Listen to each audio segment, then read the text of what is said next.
Are live with Renee's Paint Night on the Reinventing Network. We've got Amber, Medusa, Fawn, Renee, everybody's beaming in. If you're interested in joining the fun, you can go to the homepage of reinventingthetattoo.com and then scroll down to the calendar section. It's like a Google Calendar, and there will be a link there to join in if you want to join Paint Night with Renee Little. So Renee, take it away. This is fun. We already got a lot of action going on. Woo! Yeah, woo! Thank you everybody for coming. Hello. It's been over a month since our last draw night, which we usually do monthly. But we were all together in Jiminy Peak for the Needle Jig event. So I'm really excited to be here again with y'all. Thank you, Gabe and Guy Atchison's Reinventing the Tattoo for making it possible. I think all of us tonight, I think everybody's got a little project on to tattoo in, and pretty much anyone is doing a painting, drawing, tattooing, a craft is totally welcome to come and join us. And we just kind of talk about life and all the little meeker things that we have to go through as artists, and professional artists or not, you're totally welcome. But I want to say, yeah, hello everybody. How's everybody doing? It's been a second since we've all seen each other. I'm looking for Medusa. Fawn, what are you working? Oh, go ahead. Sorry, I just made you host, Renee. Okay. So if anybody wants to beam in, you might your phone might click open if somebody else joins in. Okay. I'm not sure how to do that. Okay, I'll figure it out. Yeah. Oh, good. I'll be here in the background too. Okay, thanks. Yeah, I'm like, where's it gonna click? Gotta do something. I'll keep track of it. I think I know how to do it. It seems like it was just a couple of weeks ago that we were at Jiminy Peak together, Renee. I know. Well, it was. I mean, it was like a month ago, which just went by really, really fast. But I mean, I don't know. This month has kind of flown by. I was trying to get into the Robbie's feelings because I was like, oh, I want to talk about like how crazy this month has been. But you know, that's what we're here to do. Like, I'm really thankful that, you know, with the winter season coming in, and I'm not doing as many shows either. I don't think everyone I know is kind of taking it easy for the winter. Travel. Yeah, just travel. Oh, hey, Medusa. Oh, Medusa, unmute yourself. Actually, everyone, hold on one second. Or talk amongst yourself. I'm going to get some water. From my little... Hi, what happened? Hi. We're all back. Haven't missed anything. We're talking about Jiminy. Oh yeah, we're talking about Jiminy Peak. Yeah. Actually, what did everyone think? The one thing that I brought up later was that it was very sad that we didn't get to actually paint together. We didn't get to, like, I don't know, the first round we went and I did the plein air class, and we got to like kind of hike around in the mud and be one on the trails and paint and collect leaves and be a little weird. But I felt like this time around, yeah, it was very, very like more studious. It was more, you know, it was a lot of information. It was really worth it. And I'm going to see if we can do like another nature outing for next go around. I think that would be really special again. You know, the meet and greet thing that Mark had organized for everybody, the like musical chairs of meet and greet, I think that was so successful. I could see that being a bigger part of the next event. I think nobody knew what to expect of that idea, and I think it went over really well. So I could see that maybe being, you know, bring your plein air, bring your small project, bring your thing like that, and like musical chairs, and we'll like work and rotate every few minutes while we're working on projects, and kind of like add that to the like getting to know one another thing. Is the like, here's the art I make and here's what it looks like, you know. And yeah, just having more people to bring their sketchbooks and bring art supplies to have like those impromptu art nights, because I think it's just like one of those things, like we are going to paint with one another or draw or something. You know, I think we're all so adapted to do that within the studio that if we do events outside the studio, I know that my personal opinion, like if someone's bunch of people are drawing on a big table, I'll just kind of like huddle over there with them, like, hey guys, what's up? Can I join? Um, so I mean, overall, I think it was just magical to get us all together, and I got to meet some really cool people, and it was very interesting presenting. That was the most amount of people that I presented to, that were adults. So that was cool. Medusa smiled. I'm like, yeah, you guys are adults. You just normally present to cats. Yes, which can you see? It's like, which outfit should I wear today? Can you see them behind me? I try to get the camera Okay, like, I if you see gotta. fluffy pillows, those are my cats. They're all napping. Oh, I Yeah, love that was them. pretty, cats are great. That was pretty crazy. It was like 40 people in the room there for those seminars. Yeah, it was intense. And I think everyone that spoke, did a great job, because I mean, that is very intimidating. But how I see it is like, as soon as it goes up to 20, like it's all the same. 20 or more, it could be like 60 or 100. It's kind of the same. Wait until you get into a worldwide conference sized fucking room of 200 people. It's definitely feels more than 40. Right? I know. I kind of like wonder what my auto response would be, like my panic. What I would either be like insanely like funny and just try to make everyone laugh because I'm terrified and crying inside, or would I just like freeze and just have a meltdown, or will I be fine? I'll probably just be fine. But no, I think it's a good place to have that kind of event, because there are options to like go off on your own and just get like a little taste of nature. Sure. We do officially have dates for next year's I think it's going to be a full-on tattoo gathering, whatever that means in 2023. But next October, I think the 12th to the 15th, the weekend before, so that we're not going over the Richmond show, or the weekend before the Richmond show. Oh, nice. Yeah. Well, that would be really, that would be nice. I do want to do that show. I gotta put those schedules on, or those dates on my schedule.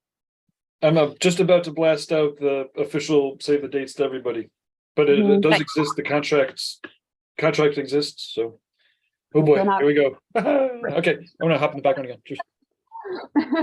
It's great to see everybody join. I know, right? I love how it's in and out. Fun. How many sessions is this on this beautiful kneecap you're working on? Well, this is this is just kind of, I'm committing the marker drawing right now. Have we worked 2 sessions on the lower, or 3? 3 sessions on the lower. This will be our 4th session on this. Yeah.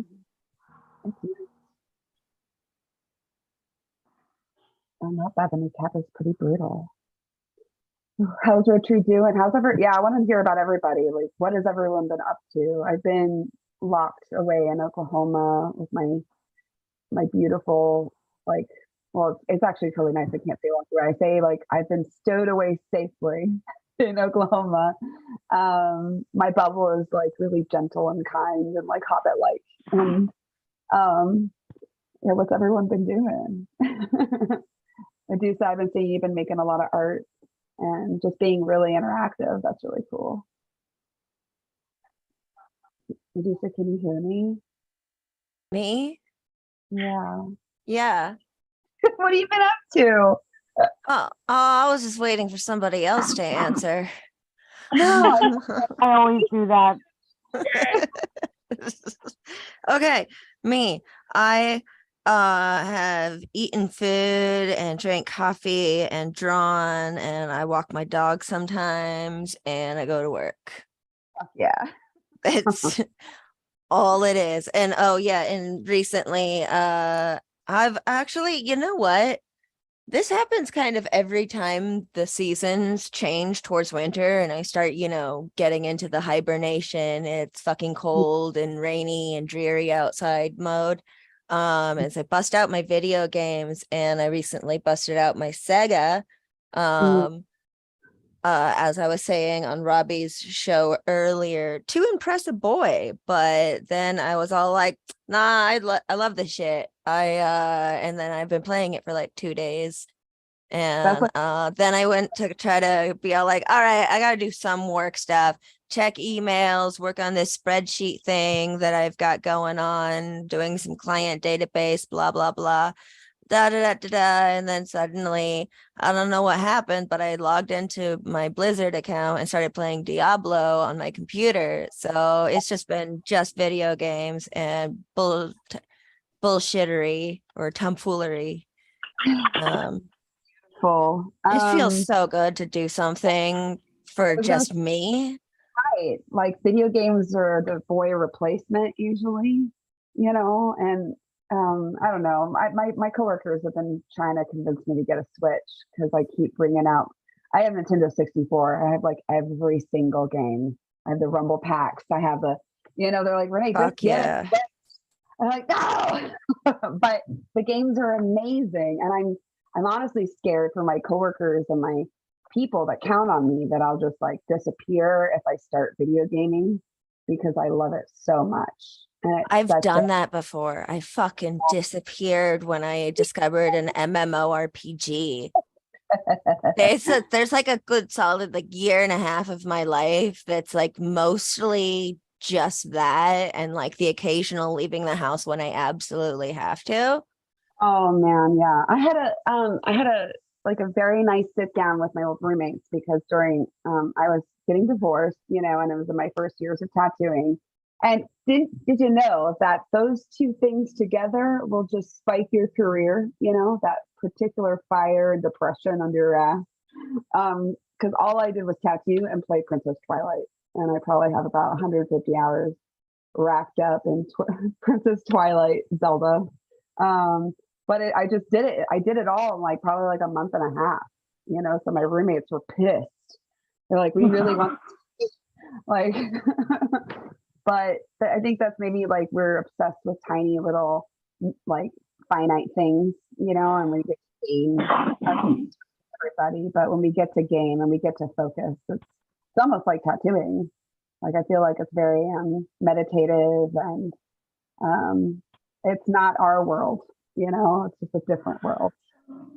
Yeah. It's just really nice to sometimes when your passion becomes your career, Yes. everything has to have some sort of monetary value to it. It kind of almost feels like it's I've not followed through with ideas and concepts I've had for paintings and stuff before if I've thought, you know what, I don't think this would be a monetary endeavor. Oh, And yeah, so like it's nice to have something else that has no attachment to working and the hustle and everything that I can still enjoy. Mm-hmm. Hey, Renee, it looks like Jason Leeser is trying to get in. Maybe is there? Let me see. I didn't see him yet. Oh, I wonder if I did on. Maybe I made the wrong account the host. Oh, I see him. Okay. Oh, he didn't pop up like Medusa did. I got him. I'm learning. We'll do it live. I'm doing it. Come on, Yeah. I'm stuck in. So Also- I can't help but bring out the Bill O'Reilly. That's the Bill O'Reilly quote. Sorry, I'm in the background again. You got Jason entry. Oh, stop, babe. Don't bring him up again. That's terrible. But yeah, also though, Diablo here. 3 is really pretty and inspires a lot of art. So say hi, Jason. Jason. Hello. Hey, Fran. Hello, Fran. Hi. So guess what? Who's going to Puerto Rico? You are. Actually, I was going to say Medusa is, but I was like, you're Me doppelganger. too. yeah. What show is that? The Puerto Rico Invitational? Oh, yes. Okay. Wasn't there the one with the guy handing out sunglasses to everyone? That was a different one, right? Yeah. I can't remember the name of that one, but it looked cool. Yeah, this is the International Puerto Rico Tattoo Convention hosted by Yalzi and Fibs. We're gonna have a lot of fun. Oh, gonna come it's back. always a blast. There are so many great guys working at it this year. It's ridiculous. Are you gonna do anything else, or are you just gonna hang out for the convention? Are you gonna try to see a little bit of Puerto Rico while you're there? I mean, I've kind of done the whole Puerto Rico thing, but I fully intend on showing Medusa around. Oh, good. Yay! They've got this tiny little Belgian restaurant there that I can't wait to take her to. Ooh, She's gonna nice. love it. Belgian food in Puerto Rico. Fuck I yeah. am no, dude, getting international food internationally is always a trip. When I was in Mm. Thailand, I ordered from a Swedish restaurant and I was all like, yeah, this is the best. And the hotel we're staying at has the best Korean street tacos ever. Oh, see, I would go for that. I just go for the food now. Like I this mean, week at a restaurant and I'll follow my nose through the city, you know. And you I guys have a do I do like tacos though. That's one of my favorite foods. Tacos, because essentially all it is my favorite thing. Toppings and condiments, but like wrapped up in a vessel that's also edible. In an I- edible vessel. Yeah. edible You make Hmm? Hmm? point. What's the point to edible vessels? No, I said you make some good points. Oh, yeah. I was like, "Fun, have you even been listening?"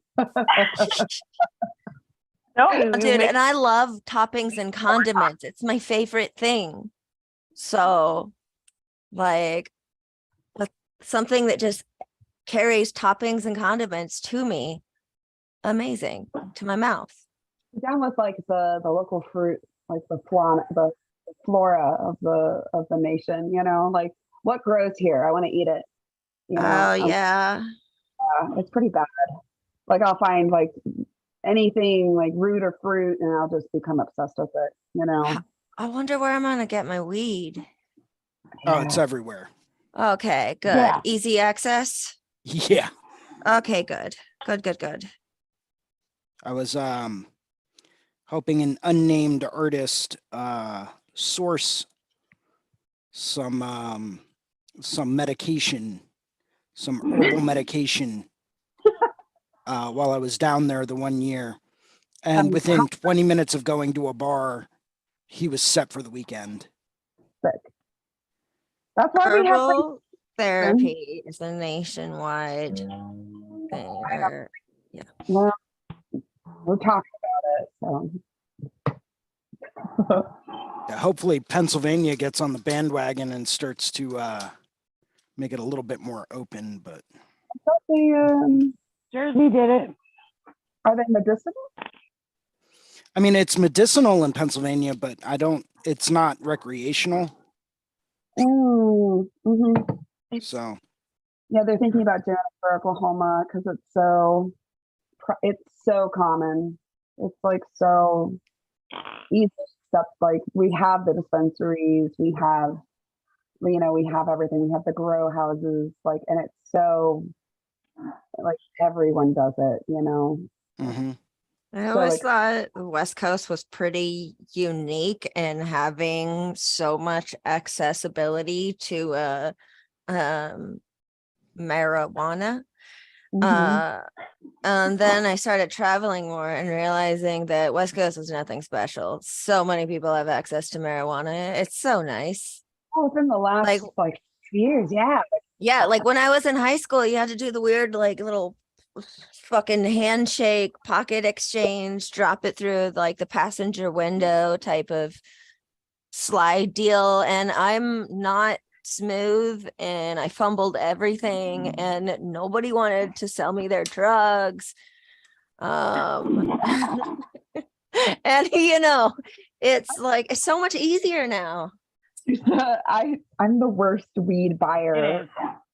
ever. Like in a non-legalized scenario, I don't know how to do it. I need to ask people like Jason to go in a bar for me, because I was like, yo, bro, weed, how much? And then I freak out and run away. I'm like, I don't know. Yeah, I'm not a cop. I don't know what to say. You have to tell me if you're a cop. I'm not a cop. I'm just awkward. I just don't know what to do. I just really want some drugs, not drugs. What fuck? I have crippling anxiety. Help me. You just got to put up the international sign language symbols, or do you smoke?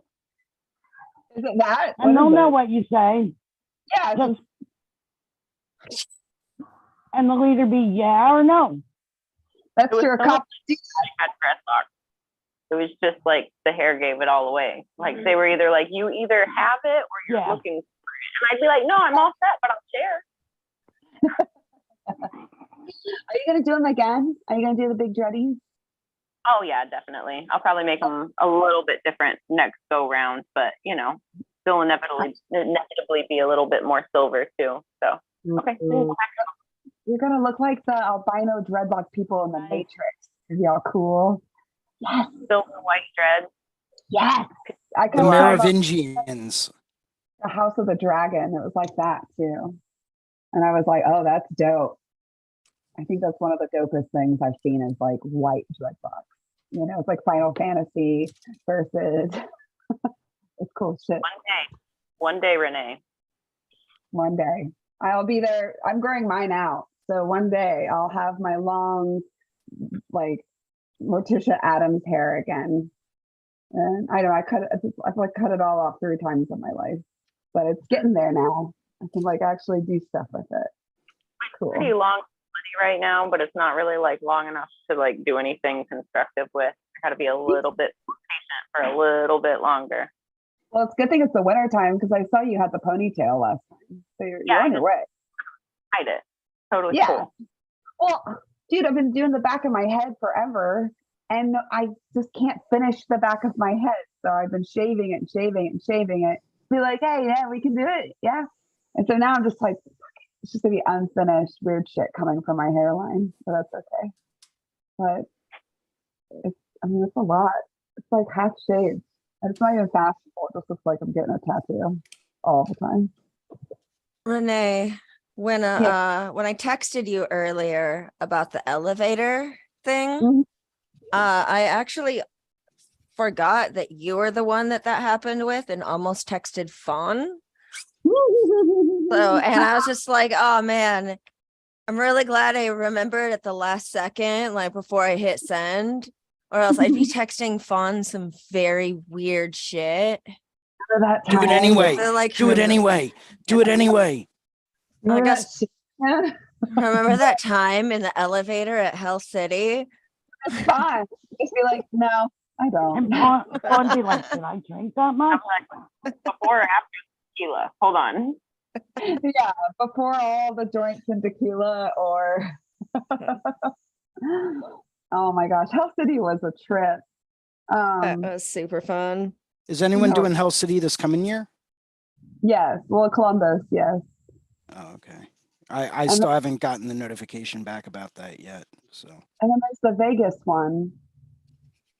That thing. I will probably fly out to attend as a little party goer.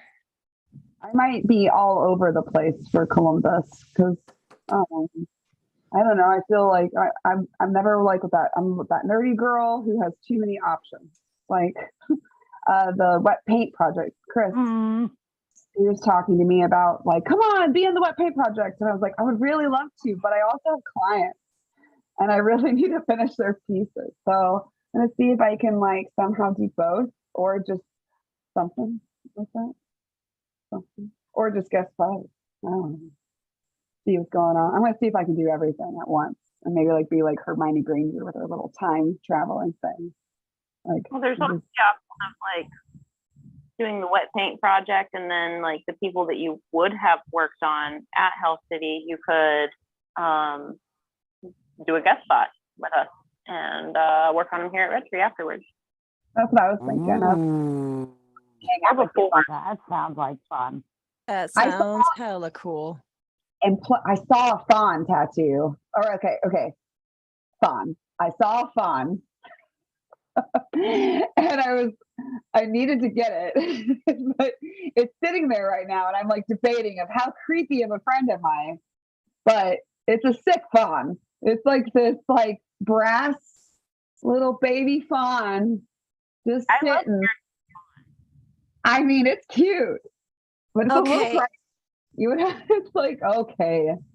I do think love I think we should probably discuss now while everybody in the room is relatively familiar with each other. Is it weird if we get friendship tattoos about each other or no? Like if I pop up with like No, a little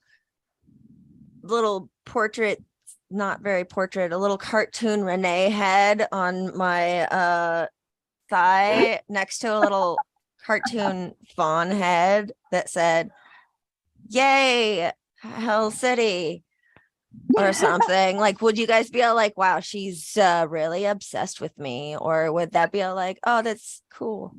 What if it's like a Well, head with cheese around it? Like hypothetically, anybody just popping up with a tattoo of mine and Renee's likeness, or are we talking like specifically about you? Because like you're weird enough, you get a pass. But like Yeah. anybody else, like, huh? Me. I might get a tattoo of your dog with like wearing the little jacket or his little shirt, his little Hawaiian shirt. He His has. Hawaiian shirt, 'cause he's on vacation. I mean, he's just real cute. So is that weird? No, If I get not the at baby- all. Okay. You should get a baby dog and a tattoo of Jonesy. Or no, a baby fawn and a tattoo of Jonesy. Sorry, I was thinking about my dog. Like paw touching paw. Paw touching. Excuse me. Look at my hoo. Ooh. Ooh.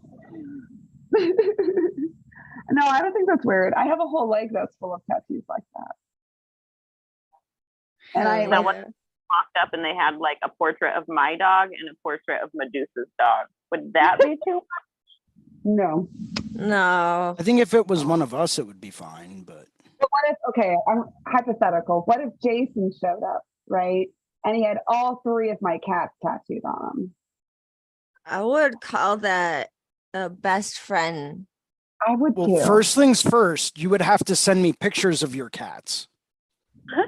They're all over the internet. They're kind Yeah, of and famous. for good measure, you should send me pictures of your cats too. I mean, they're right behind me. They're all sleeping. I don't want to wake them up because they've been a bit of a terror all day. They've been a little lot. So they're taking their little nappy poos. They'll be up in a second. And then I'll show you the toddler sized cats. 'Cause they're awesome. Well, Fawn, how big is your Miss Gray? Gray's not very big. Mister's big though. Gray's maybe like 9 pounds, maybe 9.5. I swear our Grays are probably twins. Yeah, My it's- Gray is twins. Ooh, Renee, Mm. I have a question for you. More of about your shop in Oklahoma. Yes. If I were to talk to you more about that guest spotting like Mhm. in March before I go to that heavy metal festival Oh yeah. in Texas, which you should go with me to. I would actually like to. That would be really nice. Yeah. I need the dates because I have one thing in March that I know of. Yeah, And- I will look up the dates and get back to you, but I was wondering, is there anything I need to know about like licensing or temporary licenses for guest spots or anything like laws to be aware of in Oklahoma? Have a pocket that I'll be sending you, and it's basically just how to go about it. To get a guest artist license is pretty easy, and I can help you through it too. But it's like your basic bloodborne pathogens, your ID, stuff like that. They've made it used to be really difficult, but they've made it a lot easier as of late. So yeah, I don't know, Oregon has some fucking weird shit. used to- And somebody Yeah, was telling me some weird stuff about Florida too that had me all like, oh fuck. Like, well, it used to be Oregon, Hawaii, and Oklahoma were the top three hardest to get your license in. Florida is like its own thing. All you have to do is get your own like bloodborne pathogens for Florida because they're just different. Like if you're licensed in Florida, it's really hard to get licensed anywhere else because they see Floridians as Floridians. So Oklahoma, though, they just didn't really know what they were doing. So the licensing was real weird. They're like, we need a notarized copy of your birth certificate. And you're like, that's dumb. That is hella dumb. Hella dumb. And we had to like take it to court a couple of times. But I don't know. I think the new person in charge is kind of like, she's a lot more relaxed about it, because it doesn't make sense to have to show, a notarized copy of your ID. That's just silly. But no, come. Oh my gosh, that'd be great. And then if you want, you can fly into OKC. Because are you driving or flying? I mean, I think as far as time goes for a spring thing, I would need to fly. I don't think I have time to take off of tax return season from a walk-in shop to be driving across the country in March. Well, then fly in, and then we can drive back. Yeah. Like we can do it that way. We can road trip down, and then that would be really fun. Yeah. I was potentially thinking of driving down though, because I kind of want to make some camping use of my van and kind of camper it out more. Mhm. Oh, good. But I don't think I don't think I can manage the time well enough. Yeah. I know there's that spot that Vaughn goes to that I really want to check out. You gotta check it out. Highly recommend. Renee, it's $10 a night and it's on the honor system. And it's beautiful. I love that. I leave 20 because classy lady, but Yeah, exactly. And clean up afterwards. Well, it's getting pretty cold, so I know, like, is it good for winter camping? Winter camping's a thing here.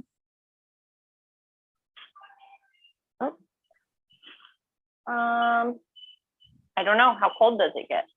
I mean, It it's tucked in this little like stone valley. Like it's like got red mountains around it, like not mountains, but red rocks all around it. Like, Okay. so I mean, it's protected from like wind and things like that. But That's a lot better. It can get pretty cold here, but the wind it can get the worst. It gets those high tornado winds. Whew. Winter camping is a whole different deal, though. I kind of like it when it is snowing, because like the snow will insulate stuff, and it's just creepy and quiet. I love snow. I hate cold and I hate wet and I Mhm. hate cold, wet feet. Fucking Ooh. hate cold, wet feet. But I love snow, and like some of the most serene moments that I feel like I experience have not always, but have Mhm. mostly been in woodsy areas with snow at night. Mhm. Like there's just something about that scenery that makes me feel just like this is where I want to just fucking curl up and just be forever. I love it when it I gets. love how the sky kind of goes purple. Oh yes. When I there's love that something- snow glows in starlight. Mm. Yeah, true. Mhm. When it ices over and you hear that squeaking sound from the ice, like getting colder and more condensed, and it's just, I don't know, something about that noise has always got me, because it's like absolute silence and all you're hearing is like molecules changing, Mhm. Yeah, molecules changing. That's some good shit. Oh, bro. Fucking science, baby. I'm needing it. I haven't gone backpacking in forever, and I've been kind of going a little crazy, just because of like COVID and stuff like that. And I don't know. I went camping last during COVID with like my pod of people, but just I don't know. It's been too long, to be honest. Yeah, I haven't gone camping since pre-COVID, and Mhm. I have barely gone on any nature walks or hikes in a long time. Actually, my coworker was calling me out on that shit because I had promised her like 2 years ago I would come out on hikes with her way more often, and I've come out like once. Yeah. And the desire is there. The time management Yeah. is not really. Yeah. I feel like this year just kicked my ass. I mean, the whole COVID thing got me. I got, you know, and that's been weird. That's been still kind of like realize what's been happening, you know, it's been like, I am human. That sucks. But like, yeah, I see it all as like, okay, this is the new me. And I'm going to find what the new me really likes to do and what can do. And I'm getting better, you know, where I know a lot of people aren't. So I feel really fortunate that I've been noticeably breathing so much better. I mean, in Health City, I was able to like move around. My apprentice was like, look at you go, you know. So I think like, I don't know, 2003, here we go. Let's go backpacking, guys. Let's do it. Let's do like a massive, well, okay, what I want to do a massive plein air trip.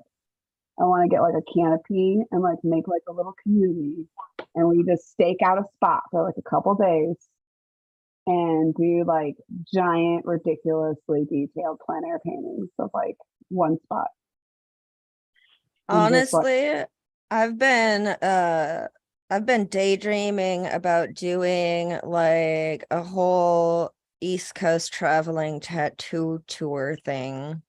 ooh, Like, yeah. just get a big old bus and like we can all just go camping up and down the East Coast, stop at a few shops, Now, go Medusa, where camping would you have ever gotten that idea? from talking about it with you. There's plenty of places in Jersey you can camp Yay. Yeah, and on I've your way actually down the East Coast. I've camped in Jersey. It was actually really pretty. I ran something, but it was worth it.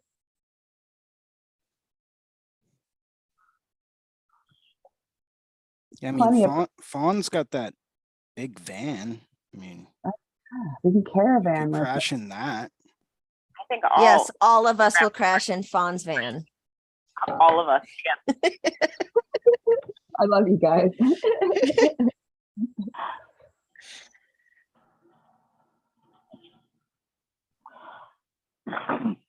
Yeah, it'd be a nice reward because I mean, I've just been kind of, I don't know if everybody else, but been kind of laying low, working on my gallery, working on my studio.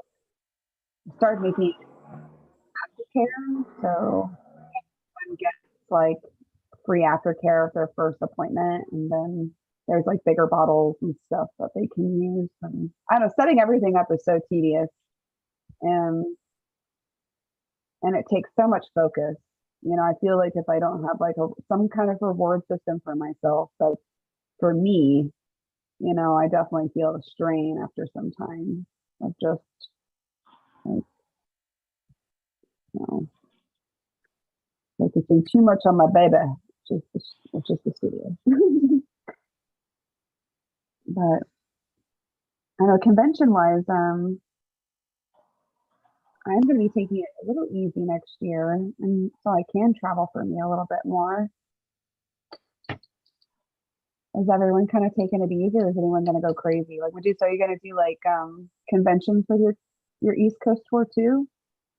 I have no idea. That was something that Jason and I had talked about months ago on his show. It would be cool. Ideally, I would say that we would go to conventions and stuff on the tattoo tour and do shows, do reinventing shows there. You know, party town. Mm-hmm. But I don't know. I just want an excuse to get up and go party with like-minded people. And by party, I mean enjoy life and That go sounds like an camping and awesome idea. tattoo. Well, if you don't get enough of that this coming week down in Puerto Rico, then I don't know if you're doing it right. Yeah. Because that is literally a whole bunch of the most like-minded people I've ever met from all over. One of my greatest memories that I had from the first year I worked at it was watching Dave Tevenall bust out one of his original like paint marker pieces, which I ended up buying off of him later that weekend. Nice. and having James Tex come over and Calais Corson and Phibbs and Jay Marceau, and they were all sitting around, watching Dave work, talking about like how they do their paintings and what they use and stuff like that. And I'm just sitting back as like a fly on the wall, thinking to myself, at this stage in my life, I don't know if I'm worthy to breathe this air right now. And so I slowly just kind of like backed up a little bit because, legends in the industry and, fanboying out. Oh, I was totally fanboying. I was like, oh my God, this is great. Should have gotten in there. Like, this is what I use. So it's one thing I enjoy doing though. At shows like that is I love being a fly on the wall. Yeah, true. And listening and absorbing all of the knowledge that's being divulged. Oh yeah. Just watching Dave work and then having some of these guys come up and talk about, what they're using, how they're doing it, and, their motivation and stuff like that, and how, what kind of a time frame they're looking at. I remember one artist saying that, oh yeah, no, like if I start a painting, it's got to be done that day. Cause like, if it's not done that day, I'm probably just never going to finish it. And when you see some of the sizes of some of the paintings that this person does, you're sitting back and you're like, how did you do that in one day? How is that possible? Right. So, just hearing like what they use and how they use it, and like, oh, okay, so you try to only paint on days when you get cancellations, and you try to start something and finish it that day. Like, what kind of a work ethic do you have? What methodology are you using to be able to do that? Right. Well, that's good that you're talking. I wish that everyone gets up and talks to their artists, and that you don't totally fall back. And that's what I meant. I was like, oh no, don't fall back, Jason, get in there. Because like having that conversation, you can find out so much about their progress and what does drive them. That's what I want to know. I want to know what drives people. Like, is it kids? Is it their family they take care of? Is it like their self-hate? I mean, let's be honest, is it, I just want to discover more? Is it like, for like, some people find peace in it. Some people find that beautiful chaos, And I do love those shows for that. And I am really jealous. Is James Tex like an often goer to that one? Yes. Yeah. He's been there quite a few years. In fact, I might be getting tattooed by him this year. Jerk. I want to get tattooed by him. But... Yeah. And so, I mean, it's kind of up in the air depending on how his client sits on Saturday. You might be able to squeeze me in for the tops of one of my hands. Oh, you're squeezing. Well, I pray for you, sir. Yeah, so that should be awesome if that happens. If not, that's cool. I'll always book an appointment with him when I go up to get the rest of my stomach finished by Chris Dunn, because he works with Chris Dunn up at Deadly. So, oh, yeah, be perfect. Well, maybe I should just go. I don't like him. Yeah, no, and where their studio is absolutely gorgeous. You want to talk about a great place to go camping? West coast of Canada, right outside Calgary. Yeah. Absolutely gorgeous. That is true. So, but it's great. I like the Puerto Rico show just because it is personal. You can get up and go and talk to guys like Phibbs and, find out what motivates them. What are they in search of, and what drives them to constantly do more and be better, and stuff like that. And it's like, I like it because it's very small and personal, but at the same time, you have all of these incredible artists there that are more than happy to talk to you. And, if a lot of them do walk-ups, a lot of them take the Puerto Rico show basically as a more or less a vacation. Because who doesn't want to go to a tropical place in the wintertime? Right. Yeah, the Hawaii show was very much like wear your swimsuits under your clothes. So you can just get naked as soon as you're done with your appointment and jump in the ocean. I really do like shows like that too, but I've gotten so weary of just shows, not weary, but for my own personal conventioning. If I don't have like friends there, I am so weird. um, Oh, yeah. yeah. Oh, yeah. The only reason I felt even remotely okay walking into Hell City was because I knew that you guys were going to be there. Yeah. And Well, I like mean, my anxiety was through the fucking roof until I saw Lauren. And then Lauren pulled me over to Fawn. And then I was just like, whoo, all right. Here, it's safe. I did a convention where I did the New York convention. I only knew 3 people. And that was because someone that has a shop in Brooklyn came up and saw me too. It's my friend John. And I was like really, really happy to see him because I was like, hello, no one's speaking English around me and I feel real dumb. Help. And but besides that, like I saw my 2 other people, but in my entire row, I was the only person that I was, and then finally I it got kind of, it was interesting. I'm so used to the chumminess of like the shows that I go to that it felt very, very, very like almost too much like I was on my own little island. And then thankfully I saw my old tattooers there. So I got to have some comfort. And that was kind of like you, Medusa, where I was like, oh my God, friend. Hey, Jesse Levitt, thanks for being at that show across from me. I was awkward. I was so awkward. I mean, I wasn't with clients. That was fine. But if I wasn't tattooing, I just got out my easel and I started painting because now I realize that is my go-to if I feel awkward. Like, at least I'm at my booth. I'm doing something.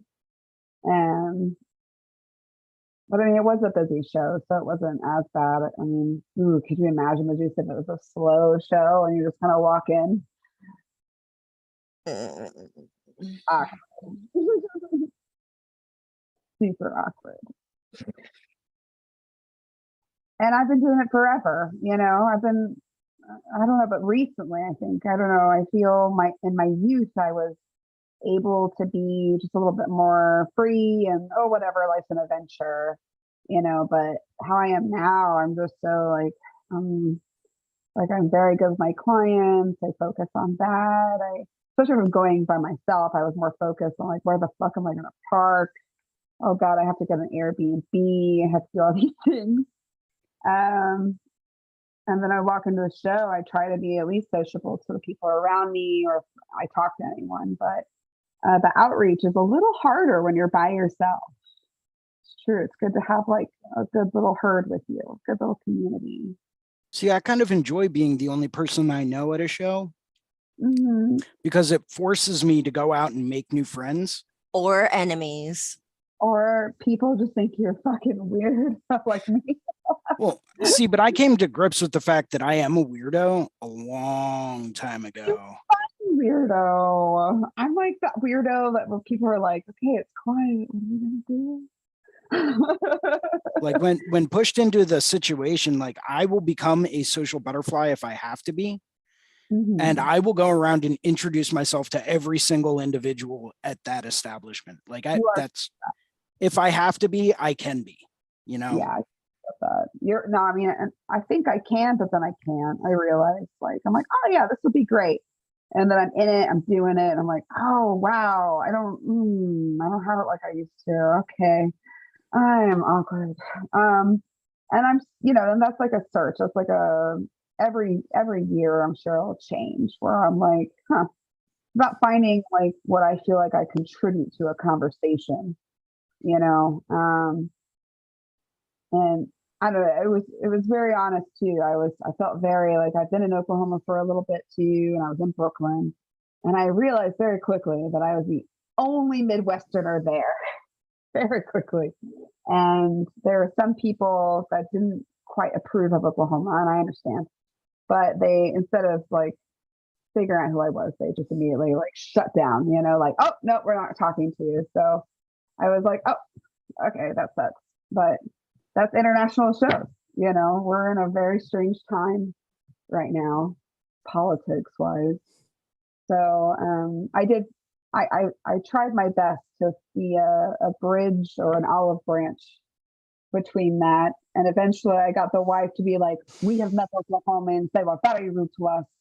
We refuse, you know. I was like, well, I'm not, it's divided. I'm cool, you know. But it took the whole weekend to try to, you know, have some cool camaraderie with that one. But I don't know. I still go. Like, I'm not going to dismay me from going again. Like, I feel like that stuff's important because it's outreach too. Like, there's one thing we all have in common, and we're all tattooers. You know, we're all turned out like she had an eco-friendly shop. I was like, I have an eco-friendly shop. Holy shit. Look at how much we have in common, you know? So I think sometimes it just takes that. It takes that awkward to maybe just break through and like force people to like get to know each other, basically, keeping the community tight. But I don't know, I feel like I get worse at it as I get older. Like I just I'm a little bit more tired, you know. So I don't know, good job, Jason. Keep up the energy, man. Yeah, I've always been that way in life. I've always been, you know, I've put myself in situations where I didn't know anyone just because I knew that that was the only way that socially I would be able to, you know, get out there and like overcome things, because there's a lot of stuff out there I want to know. And there's a lot of people out there that have the knowledge that I want to gain. Mm-hmm. And if I don't get out there and start talking to people, that's where, you know, I find that I run into an issue. Mm-hmm. So Well, by yeah. forcing myself into those situations, it's like, oh, well, I don't really have a choice anymore. This is going to happen. And Right. it's like, all right, well, time to And put on that's my it. game face and go out there and make some new friends. Yeah, you don't want to be isolated. I talk to my coworkers about that all the time. Like, you don't want to be isolated. So even with all this anxiety, like it is so important to be like, try to educate yourself, try to mingle, you know, try to like learn from people that you wouldn't normally, you know. And I lately I think I've just like, you know, I don't know, I've been trying to work with like vibes, as the kids say. Mm-hmm. And you know, that works pretty good, you know.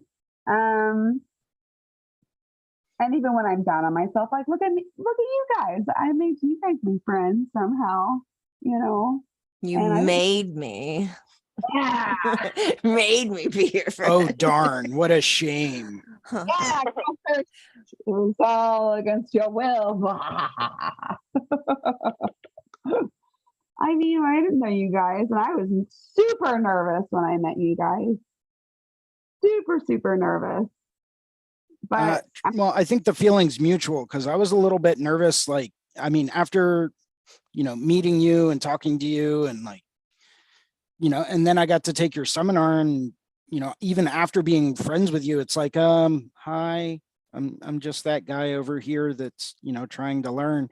And you're like, Jason, stop it, knock it off. knock Like, it you're out. totally cool. Yeah, I mean, you are. You know, I was like being vulnerable and shit with you guys, and I was like, oh God, here it goes.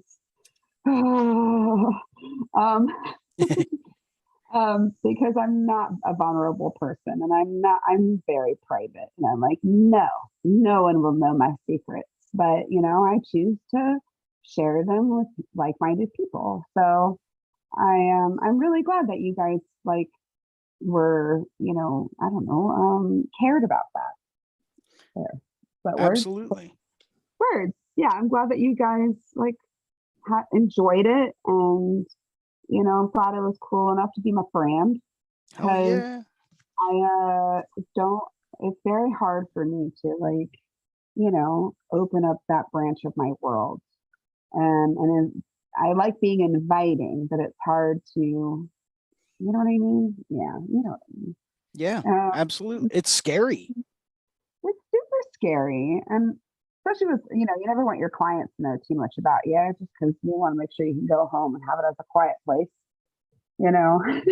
Right. uh, so I see that as like tattooing as well. I've always had like this nice little air of secrecy about me, just because like I love my quiet time. And I love, like, I don't know, you know, I love feeling like I have that little security space. But when I can find people, I always say, it's like when you find your friends that you can play in a sandbox with, you know, pretty rad, because then you can make magical things happen, you know. And it's like, I feel like a lot of adults lose it. And I feel like artists were like still tapped into it, is the ability to play and just be kids and have fun. I hate And fun. I know, stop being a downer with me. Fuck that. Y'all want to have a good time? Boo. That's what my But- hat says, though. Down with everything. Well, I took my hat off, so I should probably perk up. What are you talking about? There is no hat. No, I definitely. I had a hat for the last show. I took it off before here, but it said down with everything. And I was all like, I can get away from being a negative Nancy because my hat says so. But now I'm That not means- wearing it. So I'm just being a bitch. But that means you're getting down with everything. I mean, okay. I Yeah. guess if you want to look on the bright side, Yeah. if you want to be positive, sure. Because you're a badass bitch that wants to be down with everything. Yeah. I just rapped, guys. I noticed. I saw that. I see what you did there. See my like Slavic rapping? I think that you are like a symphonic rapper in disguise. Like you're Dr. Draytoven with a rapping orchestra. When I rap, only dogs can hear.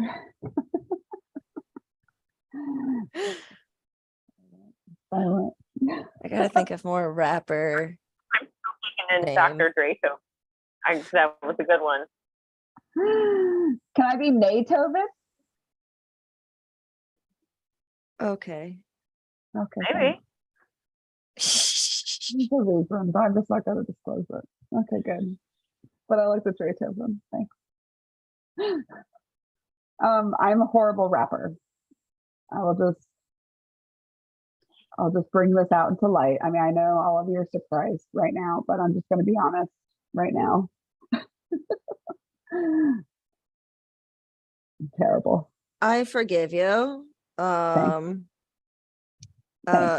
We can't all summon our inner Lil Kim, but No, never. I couldn't.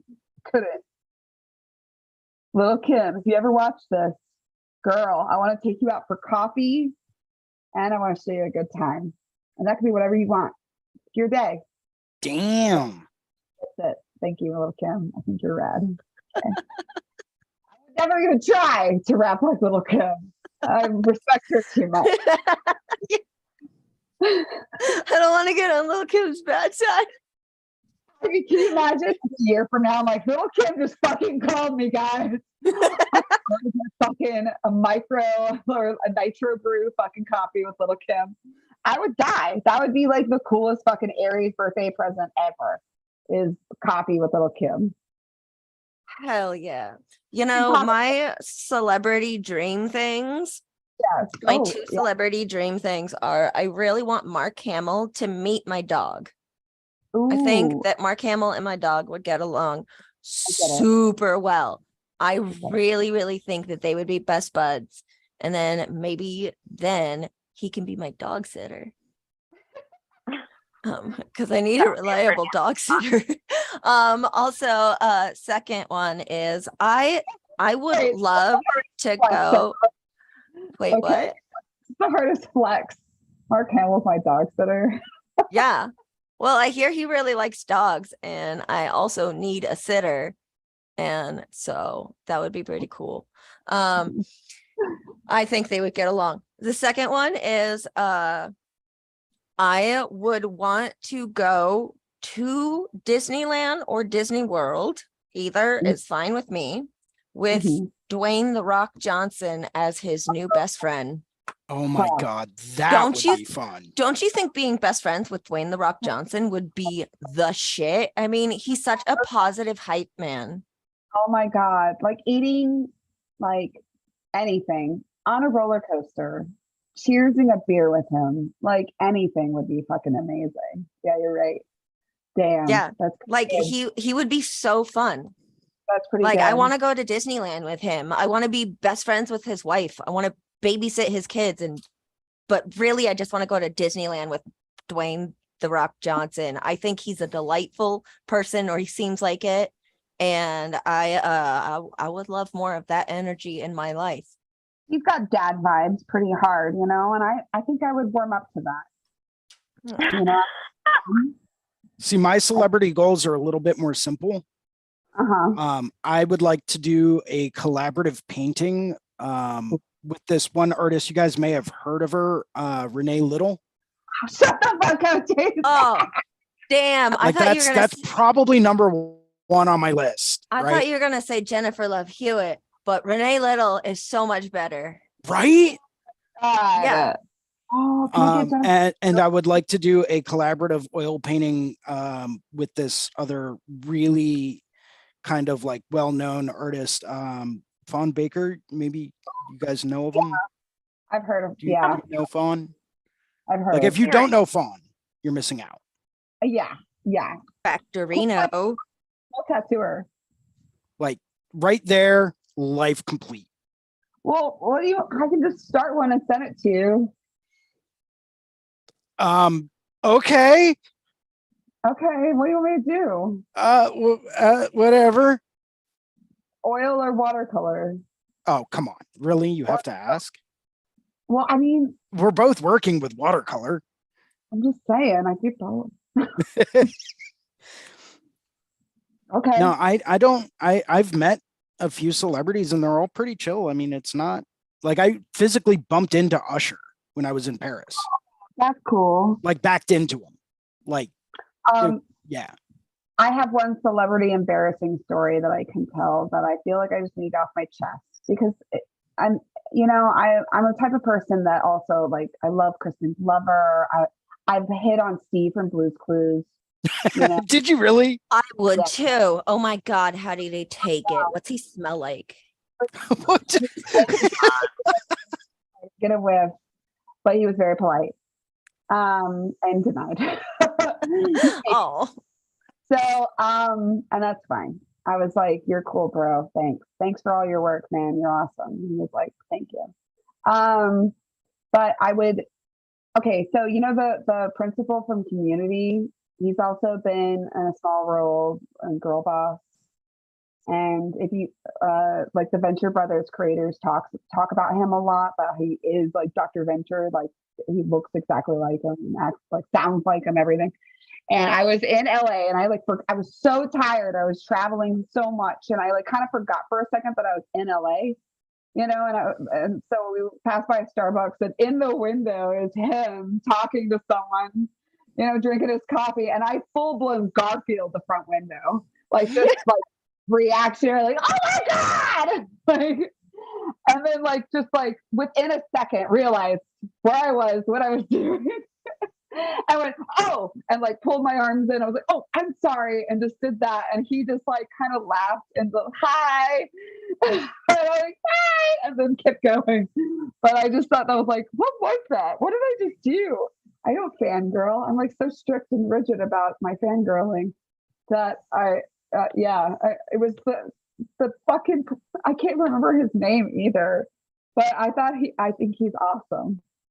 And I don't know, I probably wouldn't I would probably try to act cool with everyone else, you know, but with him, he's so believable. It's just a person on the planet that I would like lost it for a second. Like, why is he here? Why is he at Starbucks? And my friend was like, it's LA. I'm like, oh, that makes sense. That makes sense. We had Keanu Reeves in Oklahoma City not that long ago. Like he like went to go get ice cream where I get ice cream, and it was all over. Like everyone was texting everyone like Keanu Reeves is in the Plaza District right now. What the fuck? I'm like, what? What is he doing here? That's cool.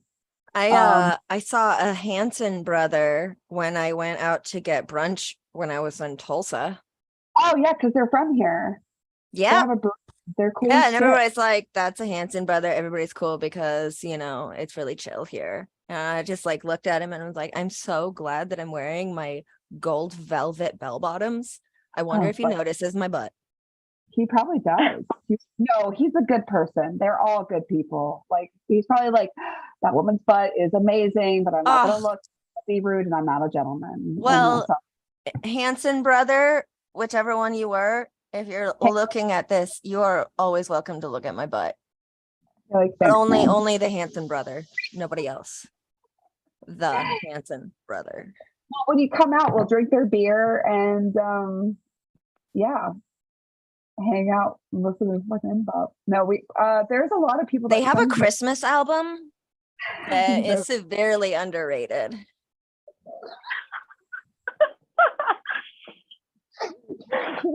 Can't believe we're talking about him. Fantastic.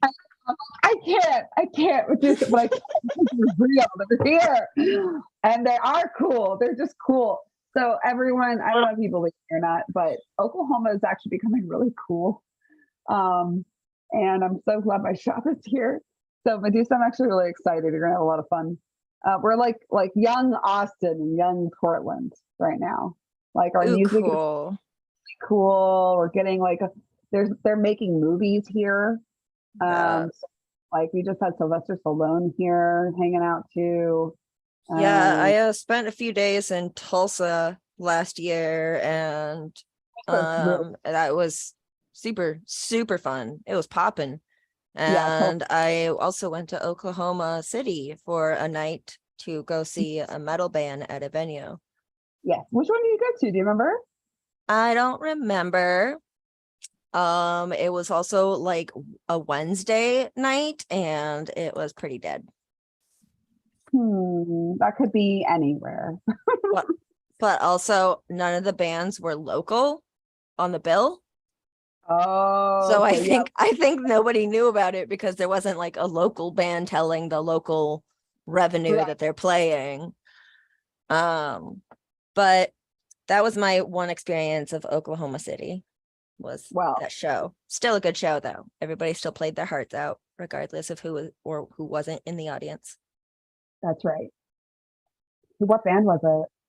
My friend's band Bewitcher, and they were touring with another band. I cannot remember the name, but they eventually played at Hell's Heroes too, which was the reason I was down there in the first place, was because I was on my way to Hell's Heroes, which I Well, need to that's- send you a link to Yeah, because you're gonna want to see it. yeah. And remember, every time that you're in Oklahoma, you're Oklahoma City, you're gonna be like, Renee Little. She's Mhm, cute. mhm, Yes, mhm. that She's so cute. Oh my God, Oklahoma City. Oklahoma City City starts is with C. C starts with Q. Q is what Renee Little is. Got it. Right. That's all I'm gonna remember. I just want to show everyone my crazy avant-garde tattoo studio filled with my Dorsey prints and original artwork and yeah, weird hentai and yeah, it's cool. And show them what Oklahoma City is because like at first, I don't know. I mean, everyone knows I'm pretty honest with it. I'm like, I hate this place, like 5 years in. And then I was like, nah, I'll stick around. Because then I, remembered like I could go back to Florida. I could go back, no offense, Philly. I could go back to, I could do all these things, but man, there's like all this potential here. And there's also the woods. And it's cheap.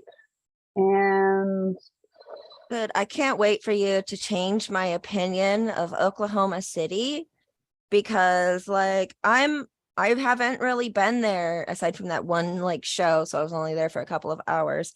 And I don't really know much about it except for like the Unabomber and the Wizard of Oz, but that was in Kansas, so that doesn't even count. So Okay. like all I got's a Unabomber, man. You gotta help me. oh my gosh, yes, I'm here. There's so much more. so much. I mean, I'm a Florida girl that came from a place that made its money off of people visiting it. So we had to like make sure everyone had a good time. You know, like if you live in a tourist community, I feel you. Because growing up was one, policing the tourists to make sure they don't litter, but also making sure they're safe and having a good time. And if you can tattoo them and make money off of them, cool, that too. Hell But yeah.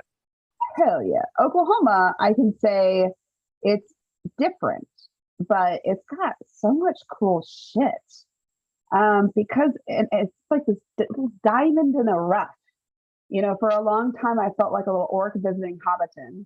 But now I'm like, I realize I'm like, oh, it's like because it is like kind of kept a little safe and sacred and like quiet.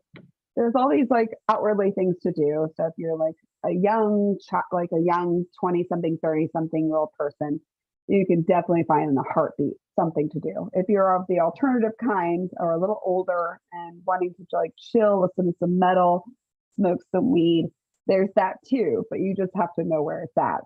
And then there's the nature aspect of it, which parks are cool, which parks aren't. You know, like there's all kinds of drag shows, burlesque shows, art shows. It's kind of just knowing what's going on because everything is new. So there's no proper routine. So now we have like, if you know the inn, oh wait, ooh, there's 2 people coming in. Admit. Hey guys, we have new people. Are you there? Hell yeah. Hell yeah. Maybe they're there. We got one. Megan, put on your microphone. And I did it. And Brian, put on your, oh, you got it. You're I connected. got it. Hello, everyone. Hello, welcome. Amber, your microphone is off again. It wasn't before. I don't know why it keeps doing that. I don't know either. I was like, wait It's a a good second. thing I was so wrapped up in my painting, I really wasn't talking much because I would have been just talking to dead air. Well, normally I can't even look at it, but now I've got like this 2 thing going on and it works. It works really well. I hope so. I hope so anyway. So if I cut off, someone tell me because I'm trying No, to you're keep good. You're good. We'll tell you. Okay, thanks. Trying to keep both things going on, and I might have to go get one power cord in a second. But how is everybody? How goes it? Megan, I see you're drawing Flash. Yes. Very Everyone, I'm going to embarrass my apprentice real quick. She's my apprentice. I She's have tried to sorry. No, it's okay. She's drawing Flash. She's drawing things too complicated. But so tell her, Medusa, go for it. Tell her what you're gonna say. I was gonna say I'm struggling with drawing some Flash because I am making things too complicated. Like You guys- this, it's supposed to be a simple cupcake, but then I added like every single sprinkle and different grooves for frosting and all of that. And that's not a flash set too that'll just take like 2 hours. That's something that's gonna take me forever. I'm slow. But also I can't draw a cactus without drawing a dick. Hey, Megan can answer that question for you. Oh boy. I love drawing cacti. Why does it always look like a dick?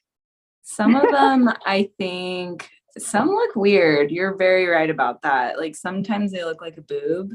I think only some, I think only some of them can kind of come out well in like a drawing. I think you have to be super picky about the ones you choose, in my experience. What do you mean? I mean, like, how do you? Okay, so Medusa, just don't make it so phallic. Okay. Okay, you know, you're like your little stick arms stick Cacti out are very phallic. too close to the base. Yeah, but that's where they're growing out of. Maybe make them a little taller. No? The wrong one. Not this one. Yeah, not that one. No? Okay. I was about to say, that just looks like an uncircumcised cactus. Where? Oh Lord, here we go. It's just a smiley face. There we That's go. all. More of a mature cactus, and maybe they'll, because it's like a hollow peepees. These are his hands. He's holding maracas. Yes. Yeah, there we go. There we go. And he's got a Medusa, sombrero. Medusa, Sombrero. knowing that you're the queen of chrome, I'm actually kind of surprised you didn't do a chrome turkey for Thanksgiving. I don't typically do holiday drawings. Why not? Yeah. I don't celebrate holidays usually. Be honest, Medusa. Yeah, I live away from my family and I live by myself. And so when holidays come up, it's just kind of just another day off of work. Yeah. So yeah, that doesn't really come up in my head a lot. I mean, they would be punny. You're good at puns. I am, I think. I don't know. Thank you. Do people like getting holiday tattoos though? Like, do people really love Thanksgiving that much? No, I just thought it would be a different concept. Oh, yeah. I mean, Although, like, I That's- am thinking of chroming everything still. Like, I was peeing on the toilet this morning and just like, dude, I should totally chrome an artichoke. Like, that would look sick. Well, Yo, that would be intense. Yeah. What kind of chrome are you doing? Are you doing like desert chrome, prairie land chrome, city chrome, Florida chrome? I don't know. I'm learning. So I'm using, I learned with the desert chrome style, and now I need to explore other stuff. But I made this flash sheet. Oh, hold on. Hell yeah. This guy That right looks so here, good. he's a jawbone with a tongue and an eyeball. And then this is a butterfly fish. Oh, that's cute. And then this is a torch thing Chrome. right there in the middle. And then we got a scorpy boy, a scorp. Mhm. Yeah, You're- chrome Well, scorpion. Hell Ocean. yeah. And then this is a cowboy diver Nice. Ooh. with glowing orbs around him for some reason. Oh, they look like pearls or bubbles. Mm, Yeah, or they're pearls or bubbles. Mhm. Hey, Brian, unmute yourself. Look at me giving orders. I don't know what I'm doing. Technology. This is so difficult for me. I got to figure it out. There, you can hear me, right? Yeah, we can. I'm really Awesome. bad. You're fine. I'm like the worst. I know Gabe. I don't know if he's listening or taking a nap, but like sometimes, like he'll tell me to do something, and I'll just like no, and I'll be like, I really can't because I really can't do it, you know. And he's I surprised him. Still, after all this time. I have to do something at Jiminy Peak, and I like looked him dead in his face, and I was like, I don't know how to do that. I don't know. I don't know how to do that. Like, I'm like, I don't even know what those words mean. I had a typewriter in high school, bro. Like, what are you doing? And I'm like, yes, I want to know, but it takes time. And first I have to do all this other Yeah. thing. This isn't my full-time gig here. Like I'm I'm juggling all the hats. So I'll get there. But yeah, he's always very impressed with how much I'm like clueless to, I don't know, most current technology, but I feel like I'm a child of the 80s. So that's my excuse. Can I say I'm just a child of divorce? You know, is that a joke still? I'm totally going to use I'm a child of the 80s as my excuse for everything now. I'm a child of the 80s. No, one of my clients he's amazing. He's like this. The more I find out about him, I think he's like one of those, like, thank God he's not an evil genius. He's almost fair. But he just comes in and says, Renee, just blame everything on stress. Everything. He's like, these love handles, stress. The reason why I was late today, stress. I didn't eat, stress. And I'm like, oh, well, like, I can't blame the stress. I'm like, you are an evil genius, sir. But I like that there's formal excuses, and I feel like, as it's not 2020 anymore. I feel like that was the year of excuses. Yeah, like now we're like, oh fuck, like now I got to think of something that's acceptable, like child of the 80s. I don't know what's going on, but I know a lot about how to read a map, how to properly hail a cab with my hands. Hold on a second. Are there even still cabs to hail anywhere though, or do you have to have your phone in your hand with the Uber symbol up like a beacon? You're true, because the last time I hailed a cab was in Chicago, probably like 2016, and I like had to jump in front of him and be like, "No, really, fucking stop for me." So you're probably right, but that's why I feel like I still know how to do it, because I did it. And my friend was like, "Holy shit, he stopped!" I'm like, "You didn't have a choice," but it was scary in Chicago. It was late, so I wasn't messing around. Yeah, I find that, typically when you tend to jump in front of cars, they will try to at least stop. No, I really didn't expect him to. I was that scared. I was like, I'm in Chicago. This guy is not going to fucking stop because he's a Chicagoan. And I'm sorry. I mean, I just assumed that they were like brutal, like Floridians. And I did kind of scare him because he was like, bro. I'm like, I'm sorry, I panicked. I was really scared. Like, we just kind of got like the I think one of the tracks was down. So we couldn't take our little thing. And so we were kind of fucked. Like, we were kind of like abandoned downtown and it was late. So I just kind of like full survival mode. I'm going to get this taxi. And I just thought my little friend who was with me was like, holy shit, I would have never done that. And he wouldn't have stopped. I think if I casually hailed him, so we got out of that one because I'm born in 1985. Yeah, those are proper excuses. Yeah. But no, I think it is funny. Gabe is older than us and he keeps track of all of it, but I feel like that's his he's masterful at it though. Like, he gets to toy with it. He gets to play with it. He gets to research it. Where Megan, thank you for even teaching me where the fucking return button was on Instagram. I had to Google it if it helps. But still, you saved the day. Happy to be of service. Oh no, I don't know how everyone was making those spaces all nice. Why is hard? Yeah. What is everyone else? Let's see. What's our newcomers working on? Let's see. You're working. Brian, what are you drawing over there?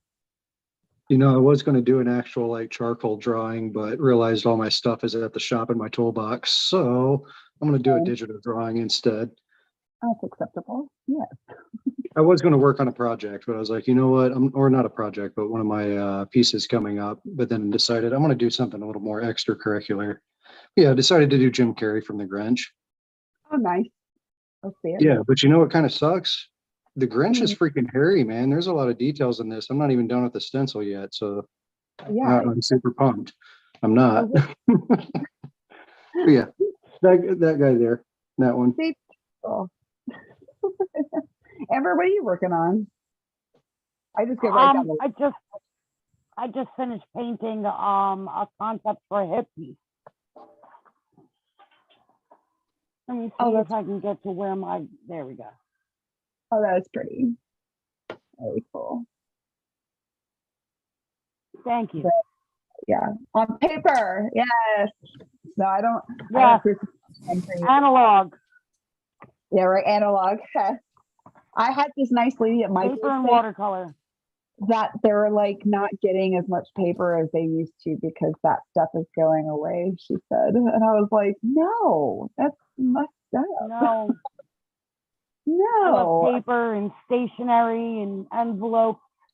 hmm Yes. I have I'm that person, you know, like I have like the bookshelf full of moleskin books, you know. I feel like I'm like atypical, but I Mhm. them and fill them.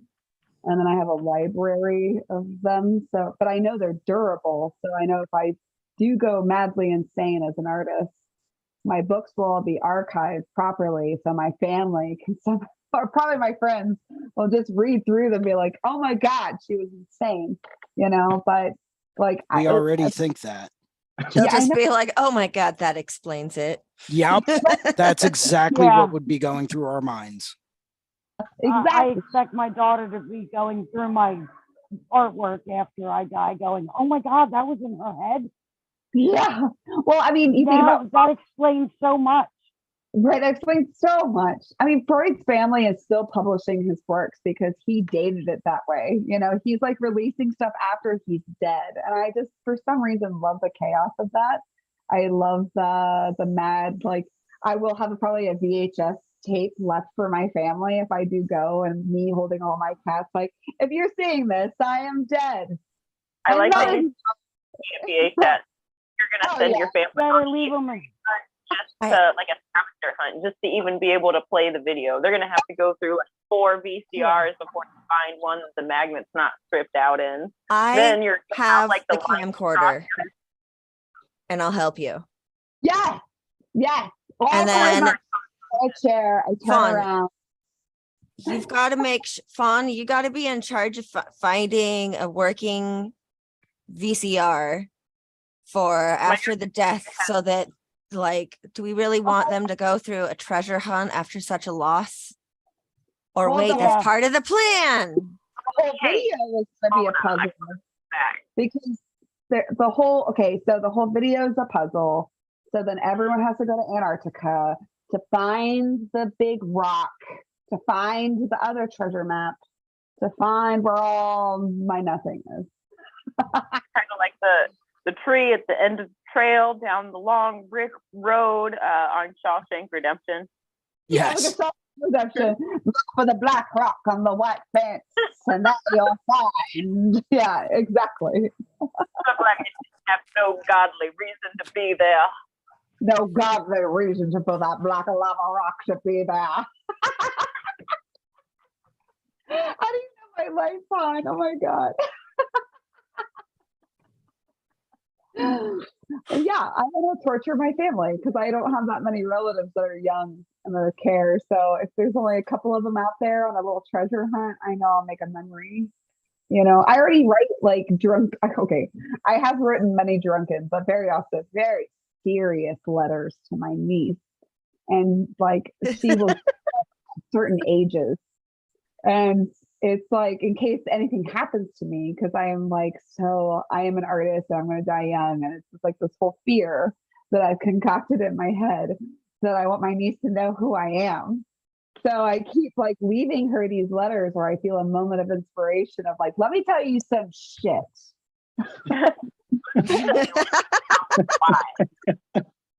And I've proved it, thankfully.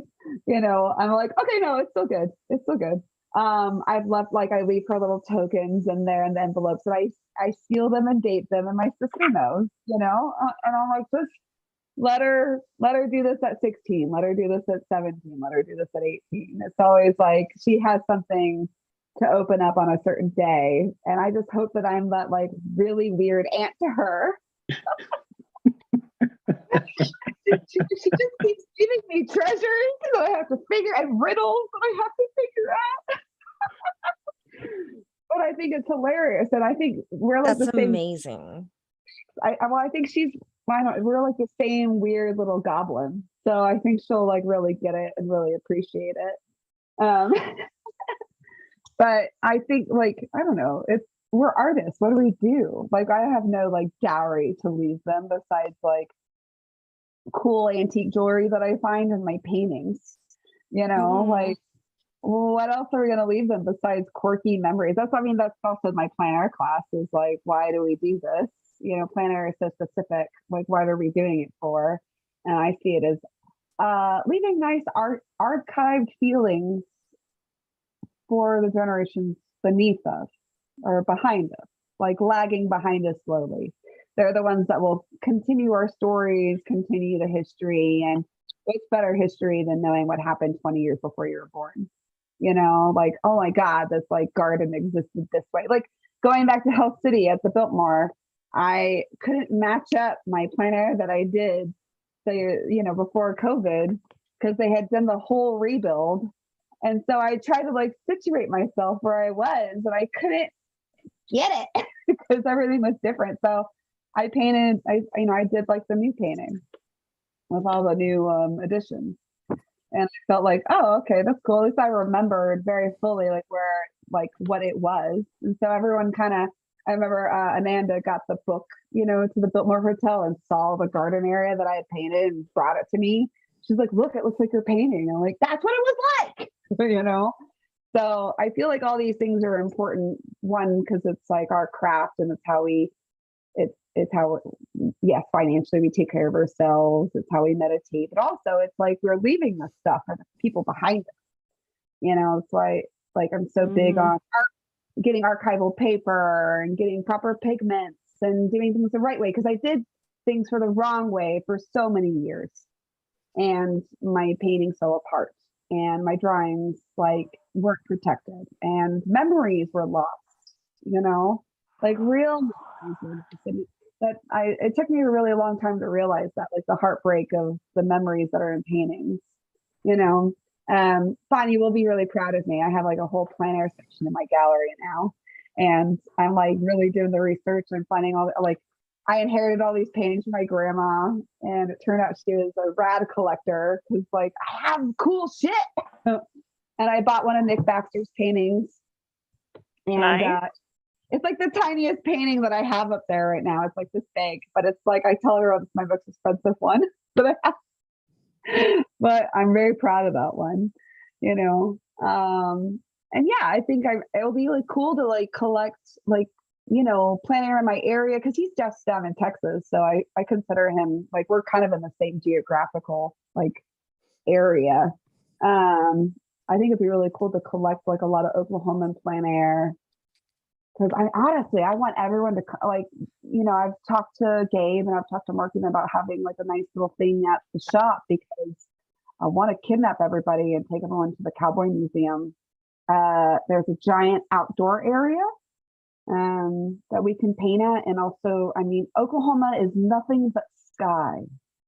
It's open air everywhere. That's one of the things I've found out there. The sky just looks so gorgeous. Yeah, we have the most beautiful sunsets. And it's really I shame myself every day that I don't get to go outside and paint. You know, that I have to be in the studio and building a desk or something. You shame yourself. I do, like lashings, you know, like I thought you enjoyed building desks. I do. I have a beautiful callus right now from one. I'm never countertop right now. It's really nice. But it's like Oklahoma is special. Like the skies are special here. They're huge. We have like actual Renaissance, like Baroque and Renaissance Jesus clouds at any given moment in the sky here. You know? Like sky, Brian knows. Like no, that's legit. Yeah, that's a great description. Yeah, it's beautiful. It's poetic. And Kingston, I'm like, am I gonna see a fucking Pegasus flying through this shit? You know, it's gorgeous. And there's Nate Grady. Everyone write his name down, look him up. He's a plein air painter down in Austin as well. Like he studies with Nick already. But he does the sky really, really well, and kind of like how I speak of, you know. And there's a lot of prolific painters down here that a lot of people don't get to know about, because they think it's just like landscape, equestrian or cowboy painters, but really they're plein air painters. And it's some of the most beautiful works I've ever seen. So if everyone comes to Oklahoma, there's some I don't know how big they are. I forget, but they're like 50 feet by 50 feet paintings that we have in the museum of these giant prairie land and desert scapes that are absolutely breathtaking. You know, like I grew up at the Dolly Museum and seeing his giant works, and I mean they're comparable, if not more awesome. And so anyone that ever wants to see, I am a free ride to the Cowboy Museum. And plein air is, I mean, and it's, I don't know, if you walk through that, you kind of get the idea of what I'm talking about, because you can see the development. You know, like Oklahoma is still very preserved. We have lots of open space, lots of cattle fields. We have lots of land. You know, like every state has its land, but I feel like, you know, like there's such condensed city where you have a bunch of hipsters and all of a sudden it's just big, open, natural fields, you know? And I haven't felt that really since Oregon. And so like there is all these opportunities to just like get these really beautiful, untouched scapes of land, you know, and it's really, really special. So it would be really nice to take everyone out and see it. Okay. That's me getting all emotional and gooey for plein air. Hell yeah. Don't make me get emotional, Medusa. Don't leak on us. Man. Feel all those feelings. Get juicy. It's all good. And Megan was like, what is going on, Megan? I get emotional for plein air. Okay. Okay, so artists, all artists get a bit emotional about some form of art or something. All right. You know, we can't really lie about that. We all are very passionate about art. Yeah. My question is, what was the first thing in a museum, well, the first work of art in a museum that made you tear up, or a gallery, like the first fine art that you looked at that made you cry? Why are you laughing? Because crying is uncomfortable. You're like, Emotions are uncomfortable.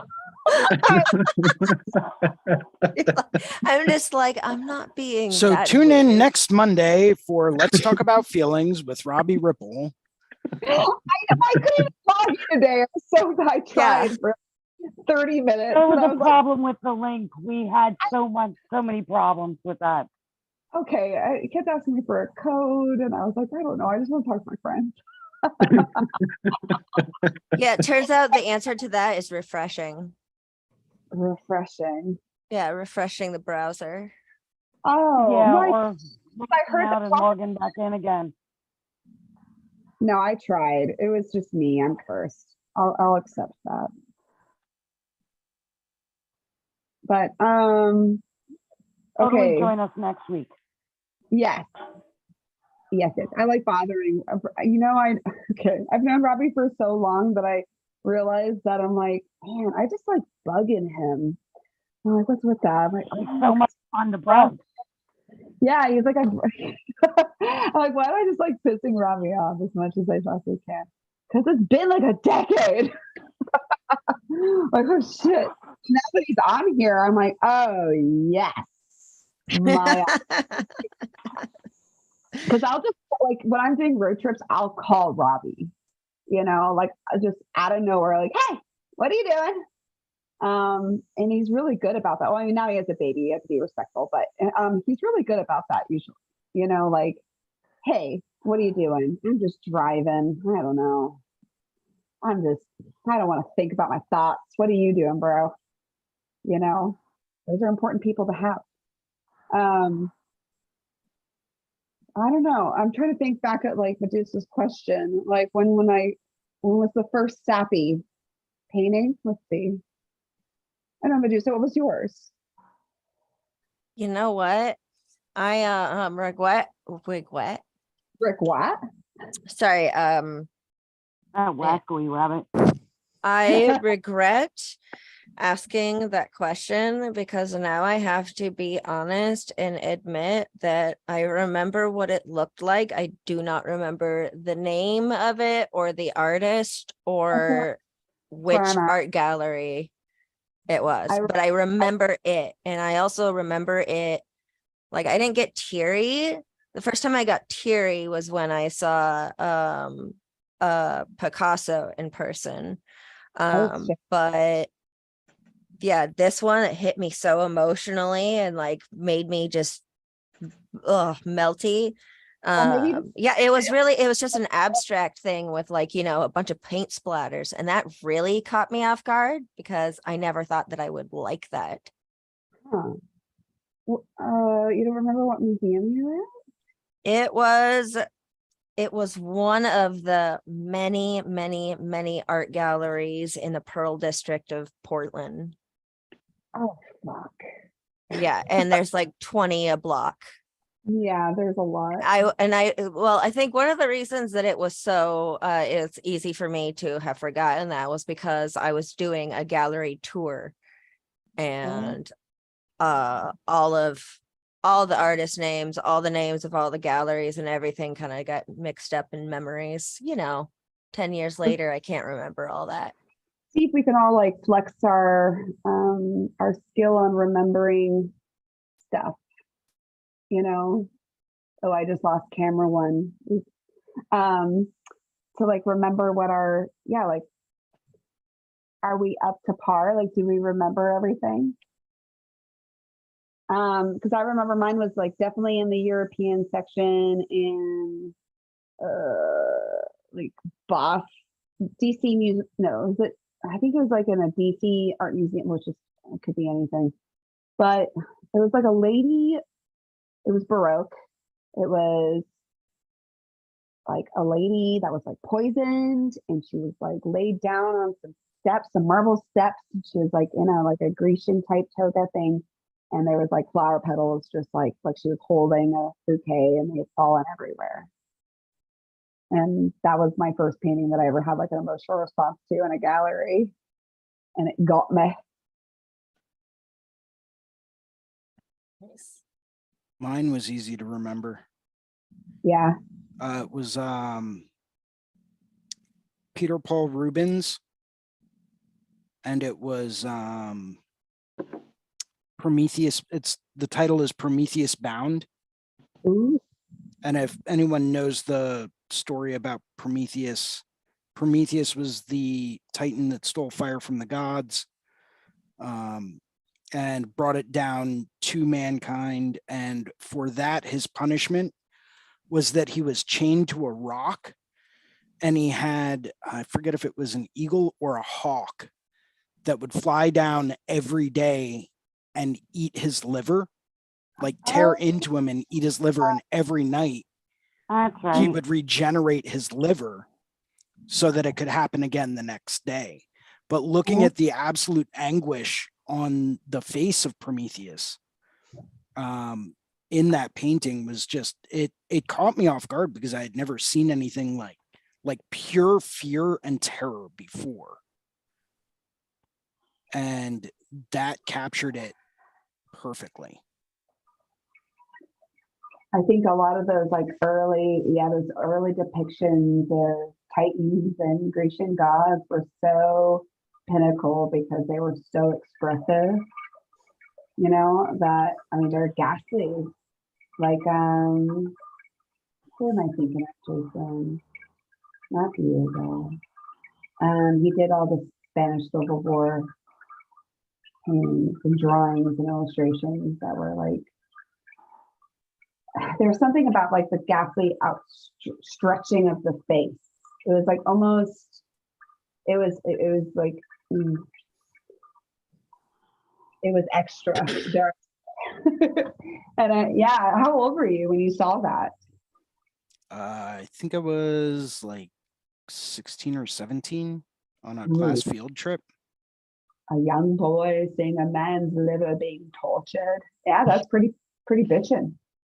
Yeah, I was like, but looking at the size of the painting was just I didn't know what to make of it because number one, I'd never seen like a fine Renaissance painting that big ever before.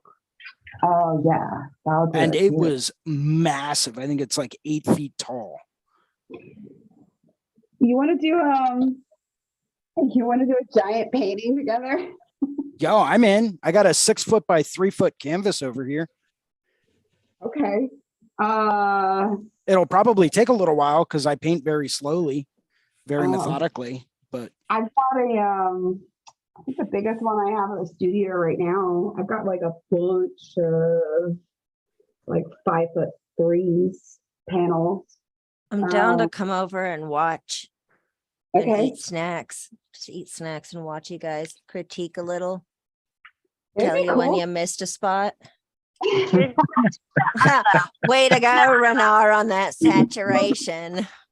well, Oh, Renee, knowing how much you enjoy doing birds, what if we did like a massive hawk that'd be cool. with like a skull and maybe some Baroque filigree? That'd be cool. Can we do a hawk like, oh shit. I almost killed everything on my. We could do the hawk showing through some open, glowy Baroque sky. Yo, yes. Yeah, with like drapery coming in from something, like you just stole something. Hell yeah. I'd be down with that. Yeah, Yeah. I would not have an issue with that at all. That'd be cool. I'll have to that. bring my big brushes, but No, we all have to do it with like a tiny minuscule little guy. oh God. Yeah. Just to torture us. Well, okay, so I haven't done a big painting. I've like literally like written off big paintings for since 2015. I haven't done my large scale stuff that I used to do. Like I don't even think anyone knows about it, and that's fine. I used to do really big paintings of octopuses. And, it took so long, and like finding buyers for these things, finding spaces for these things was so difficult and took so long that I was like, oh man, never again. I'm never doing large scale ever again. But now I have this giant studio every day. I'm like, man, I should do some big shit in here. Cause like, I mean, I have the space, you know? So if you start it, Oh yeah. hell yeah. I would have to like, if I started it, I would have to like drive it down to you. Well, do you drive down to Oklahoma a lot? No. No. I think I drive more to the Philly area more than you do. Probably. Mhm. Yeah, how about that? Because I'm I'll- usually only in Philadelphia once a year. Oh my gosh.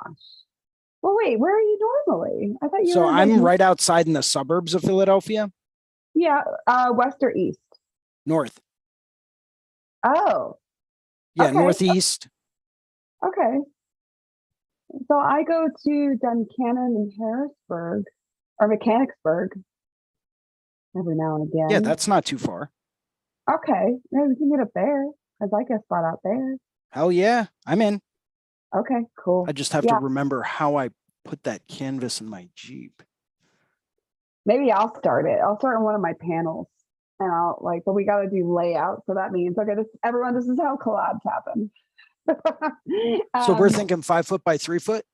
Yeah, 5'3". We'll lay it out. We'll plan it out, and we'll agree on a sketch. And then I'll lay out the sketch to size, and then I'll start it. And then once I get it to a halfway point, then I'll pass it on to you. Sounds good. Do you sketch on your iPad or do you sketch just freehand? I'll do it on the iPad. I could do it on both.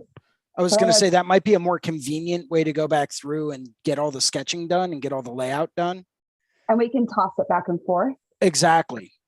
Yeah, no, I'm down with that. I did that with a friend of mine out in Australia. We did a collaborative flash sheet Mhm. and I came up with like a weird layout where I like designed it diagonally. So like I started out sketching and doing like one area on the lower left, finished all the line work on that, sent it to her. She came up with a design for the upper right Mhm. for like the line drawing and, you know, awesome, great, everything looks good. Let's color it. You color mine. I'm going to color yours. And we ended up doing this like super awesome collaborative flash sheet digitally, because in order to mail things back and forth would have just been such a huge pain in the ass. We're not postal service, you know. Yeah. We're not that cool. It takes time, but the easiest way to collab, even for paintings, is through like a Procreate. We can both go back and forth on the project, then figure out, because this is what I do with my buddies too. And we can both figure out what pieces we want to work on, you know. So, and that's a polite collab too, is like picking out beforehand, like, I'm gonna work on this, you work on this, I'm strong here, you know, like we both like delegate who does what. And yeah, I'm down, because I mean, I don't know, I have projects, but I need to keep the projects moving. Then especially if it's like collabs, keep me very motivated. Right. Because I'm like, oh, someone's waiting on this. Well, it's momentum, right? You want to keep that momentum going so that, you know, things get finished. But it's when you lose momentum and you lose that like steam, that you're just like, I'll get to it eventually. Yeah, and it's about to be winter time, guys. Winter is coming. Oh, you mean flash painting season? Yeah, or for me, Time for shadow work. Yep. I work on paintings. I work on getting things ready for travel season. I tattoo. I don't run. I figure out how what I can replace running with. God, I hate winter for that. We're thinking about getting a treadmill at the shop, because we're all going a little stir crazy. Oh my God, that's awesome. That's an amazing idea. A treadmill at work. Oh, I just want to run, bro. Just imagine just getting up in the middle of a tattoo, be like, I got some frustrations. I gotta go jog off real quick. Being that guy that like grunts on the treadmill too. Like, like it's like you're trying to tattoo, but you hear in the background.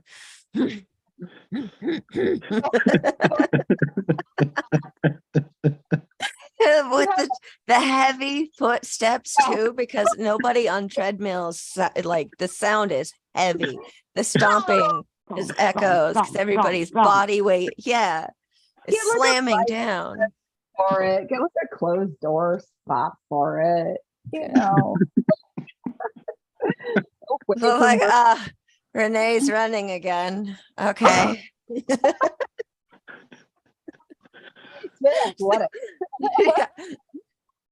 It doesn't even match the rhythm of the music, Renee. I'm listening to my metal. But I mean, winter's real, bro. It sucks. Well, I mean, I've like, so far I've bought vitamin D, B12 for the studio.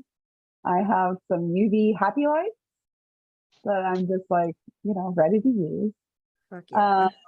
Yeah, we're starting to take clippings of all the plants outside because they die, still die. And yeah, we're just getting prepared, you know, bunkering down. But I'm like gessoing boards and like getting the paint, like getting the oil paints out. Like, I don't know, when there is the time to just kind of like snuggle in and art, because I don't know. Like Oklahoma's so weird. Like we'll get ice and snow, and if it does, but ices, no one's on the road. Like no one. They just no. Like, it's somewhat dangerous. I don't know. Like, okay. You know, like, what is Tulsa like, Brian? Does it have the infrastructure? Because we do not have the infrastructure. I mean, it kind of does, but people are just stupid. It's like, yeah, there's a light dusting of snow and people freak out. They don't know how to drive in it. Oh yeah, no one knows that. Like everyone's like, I don't know how to get on my driveway. But I mean, like now that I have the driveway that I have, I'm right there with them. I don't have the driveway. Like I can't get out of it.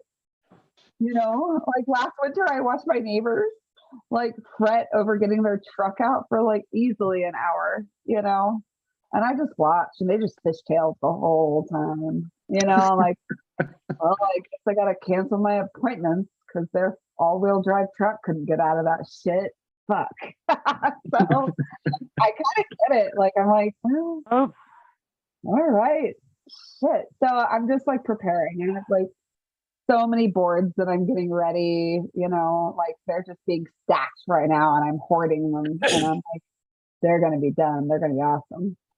I have a winter birthday, so I have experienced a birthday party not happen at all, simply because nobody wants to get out and drive and they're afraid of getting snowed in. Like my birthday happens usually right after one of the first snows of the year where everybody realizes, oh yeah, snow, cold, we're getting snowed in. And then by my birthday, it's not snowy, but everybody's just like, but we could get stuck. Oh, that sucks. Yeah. And I have like been sitting at a bar before and been like, I'm I here. don't have any friends. Sorry, my little Aquarius. Yeah.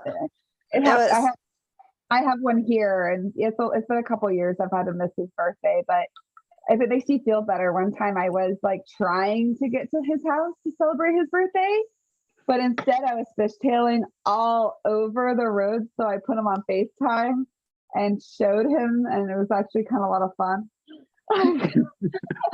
Because my neighborhood's pretty isolated, so like, you know, I'm not gonna hit anybody, but I'm like, look how crazy it is. I am trying to get to your house, but I can't do it. You have friends, they just can't get to you. Yeah. Yeah, that's why we have Oh, that sounds real familiar, Yeah. doesn't it? My daughter screams, no one's showing up.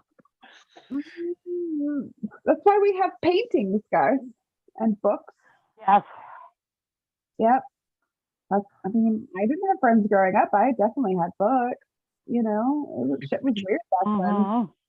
I had paintings, I had drawings, I had trapper keepers, I have lots of things to deflect me from, you know, joining society. And I feel like, you know, they're all safety measures. Like we have the talent of hiding in our art, you know.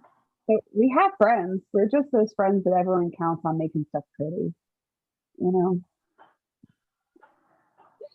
That's how I see it anyways. I'm like, I'm here. I'll make stuff pretty. Right. I'm You glad guys that is my friends. yeah, hey Ben. Hey That's there, all. friend. Hey.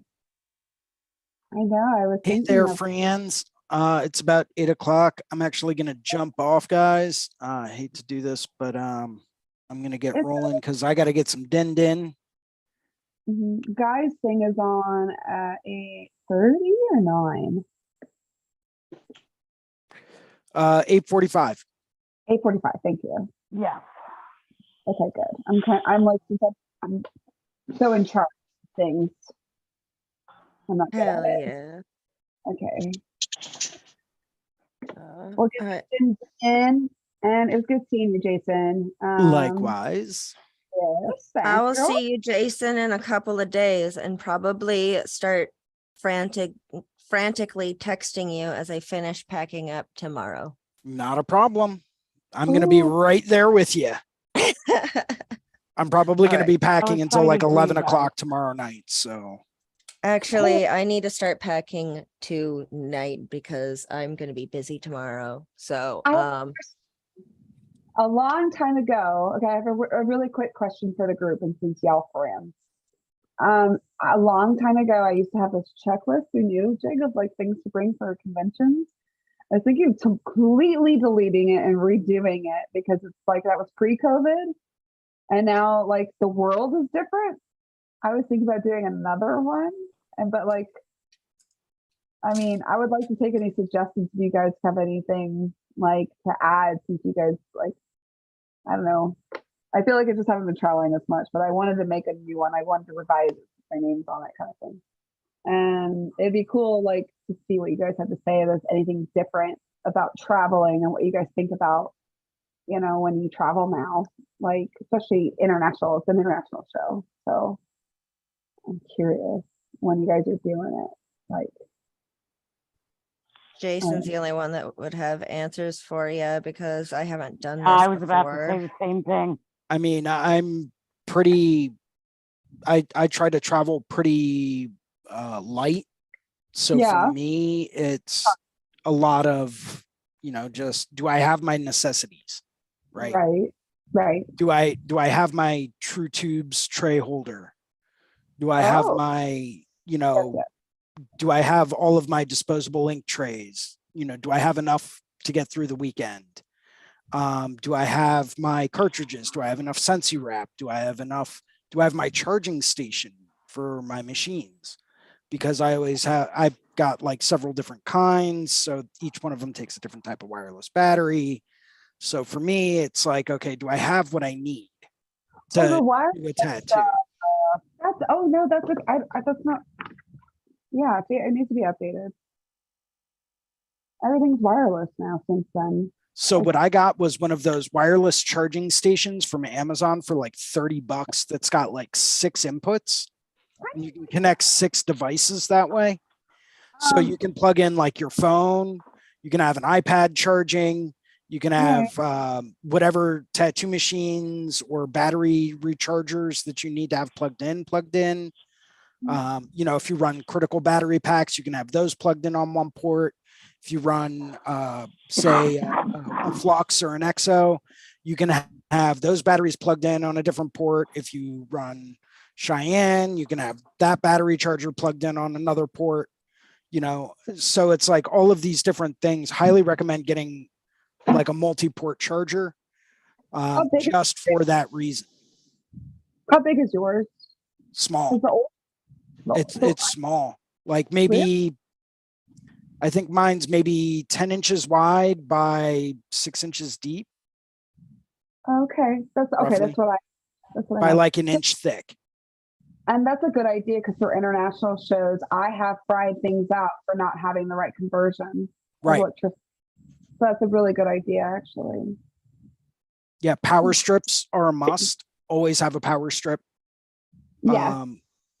Lights, always have an overhead lamp with proper adapters if you're traveling internationally, if you need them. I always bring a headlamp as a backup, like a little battery operated headlight, you know, just in case. That usually helps. Depending on how picky you are with what you use for like wiping solutions, for lack of a better term. You know, if you like blue shop towels, bring some blue shop towels. Maybe rip those and fold them up and put them in like a Ziploc bag before you go. Maybe that'll save some room. I'm going to suggest those little bamboo towels that are individually wrapped. They're usually for camping. Yes. They are pre-sealed. They come in little condensed little nuggets. So you just get them wet and they blow up huge. And for international stuff, those things are rad. And so I didn't have those before COVID. So and not only are those things rad and they don't take up a whole lot of room, but they also provide, if you soak like, and you get a couple of them wet before you start tattooing and you kind of let them expand as you're tattooing, they also have a cooling effect because due to evaporation, they're going to cool down a lot more than like a dry paper towel. So it's going to have this very nice, like cold cooling effect on the tattoo as you do it. I'll even do a little bit of Bactine on them before I soak them. So the Bactine is also in the towel pretty evenly. And so when they blow up, you know, they're nice and cool. Soak it in there. Soak it in there. I know I use the True Tubes little thing for my grip, and that's my paper towel thing that I throw all my little tablets in, and then I Bactine, and then I water, and then they all just kind of do the thing while I'm doing my first lines and stuff. And so they're just, I don't know, I like time it out, you know, they're like perfectly there, but I like to dunk as well. Do you dunk? You should dunk. I have dunked. I've got the little like towel tabs. They're individually wrapped like tiny little, Do you have the bamboo ones or the cotton ones? Oh. Hey, Try the- Jason. They're Yeah. darker. Jason, while I have you here, can you send me a list of what furniture I need to bring? So armrest, if you have a travel armrest, bring that.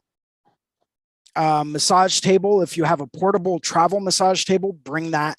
That way you don't have to rent one while you're there, and that can get really expensive if you don't have I one to do bring with not you. have one. Okay. I have one that you might be able to use, but that's kind of something you always have to work out with your booth mate. Yeah. If one person brings one, do you really need a second one there?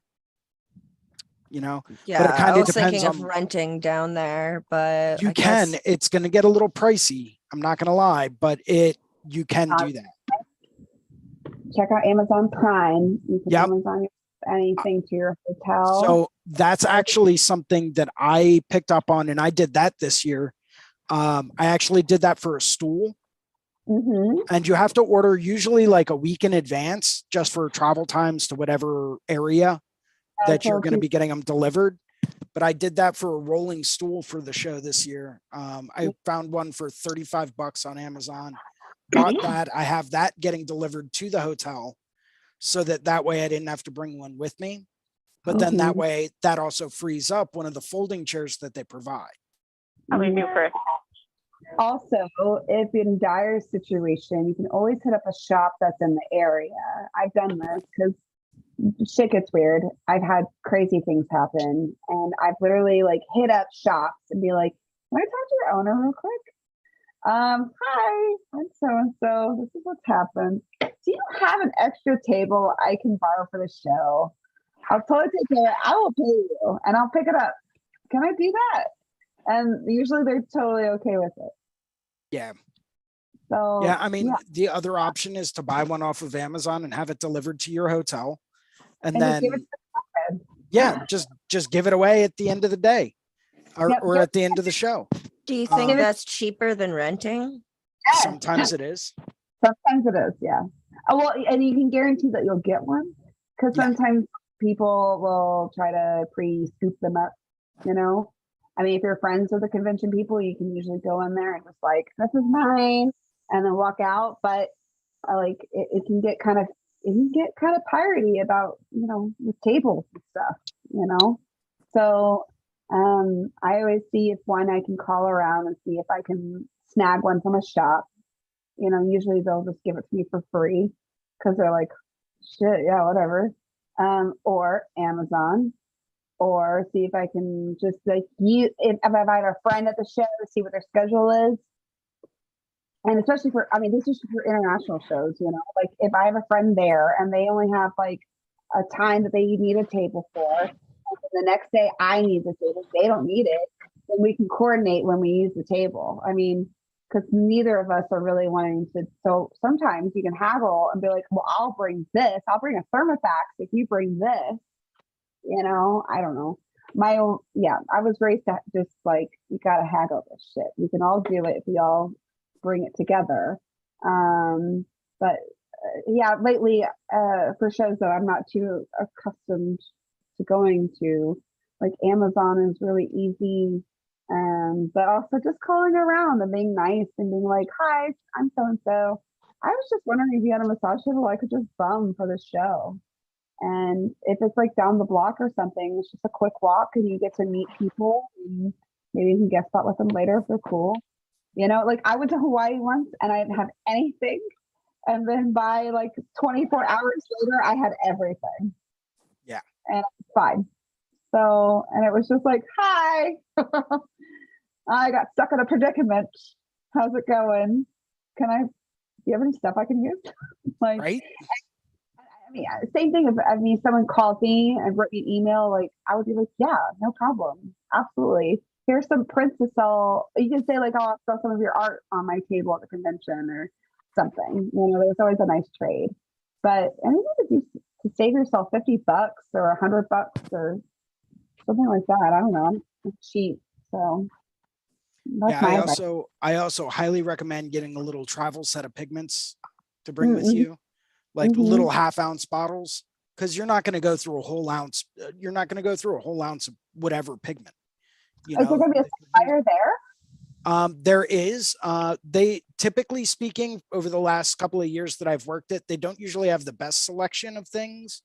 So Mhm. if you're stuck on using one specific brand or one specific, say, type of, needle on bar or cartridge or something like that, bring that stuff with you. Also be prepared to have limited colors available. A lot of shows aren't like Philadelphia where they've got every ink company, every needle manufacturer you can imagine, and you can purchase pretty much anything you need while you're there.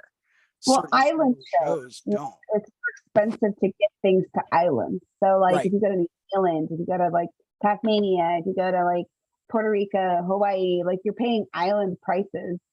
So you have to like think of like, I am shipping things on a plane to an island. Like, what can I not get? I couldn't find Maticide in New Zealand to save my goddamn life.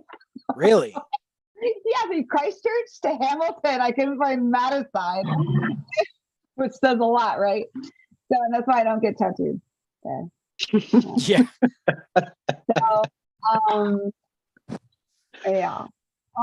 So, you got to think about those things. Like, what do I need? And there's ways to pack them tightly and safely, but you have to think of like when you go to islands specifically. In Puerto Rico, even though it's the United States, it is not. It is an island. They are separate. It is Yes.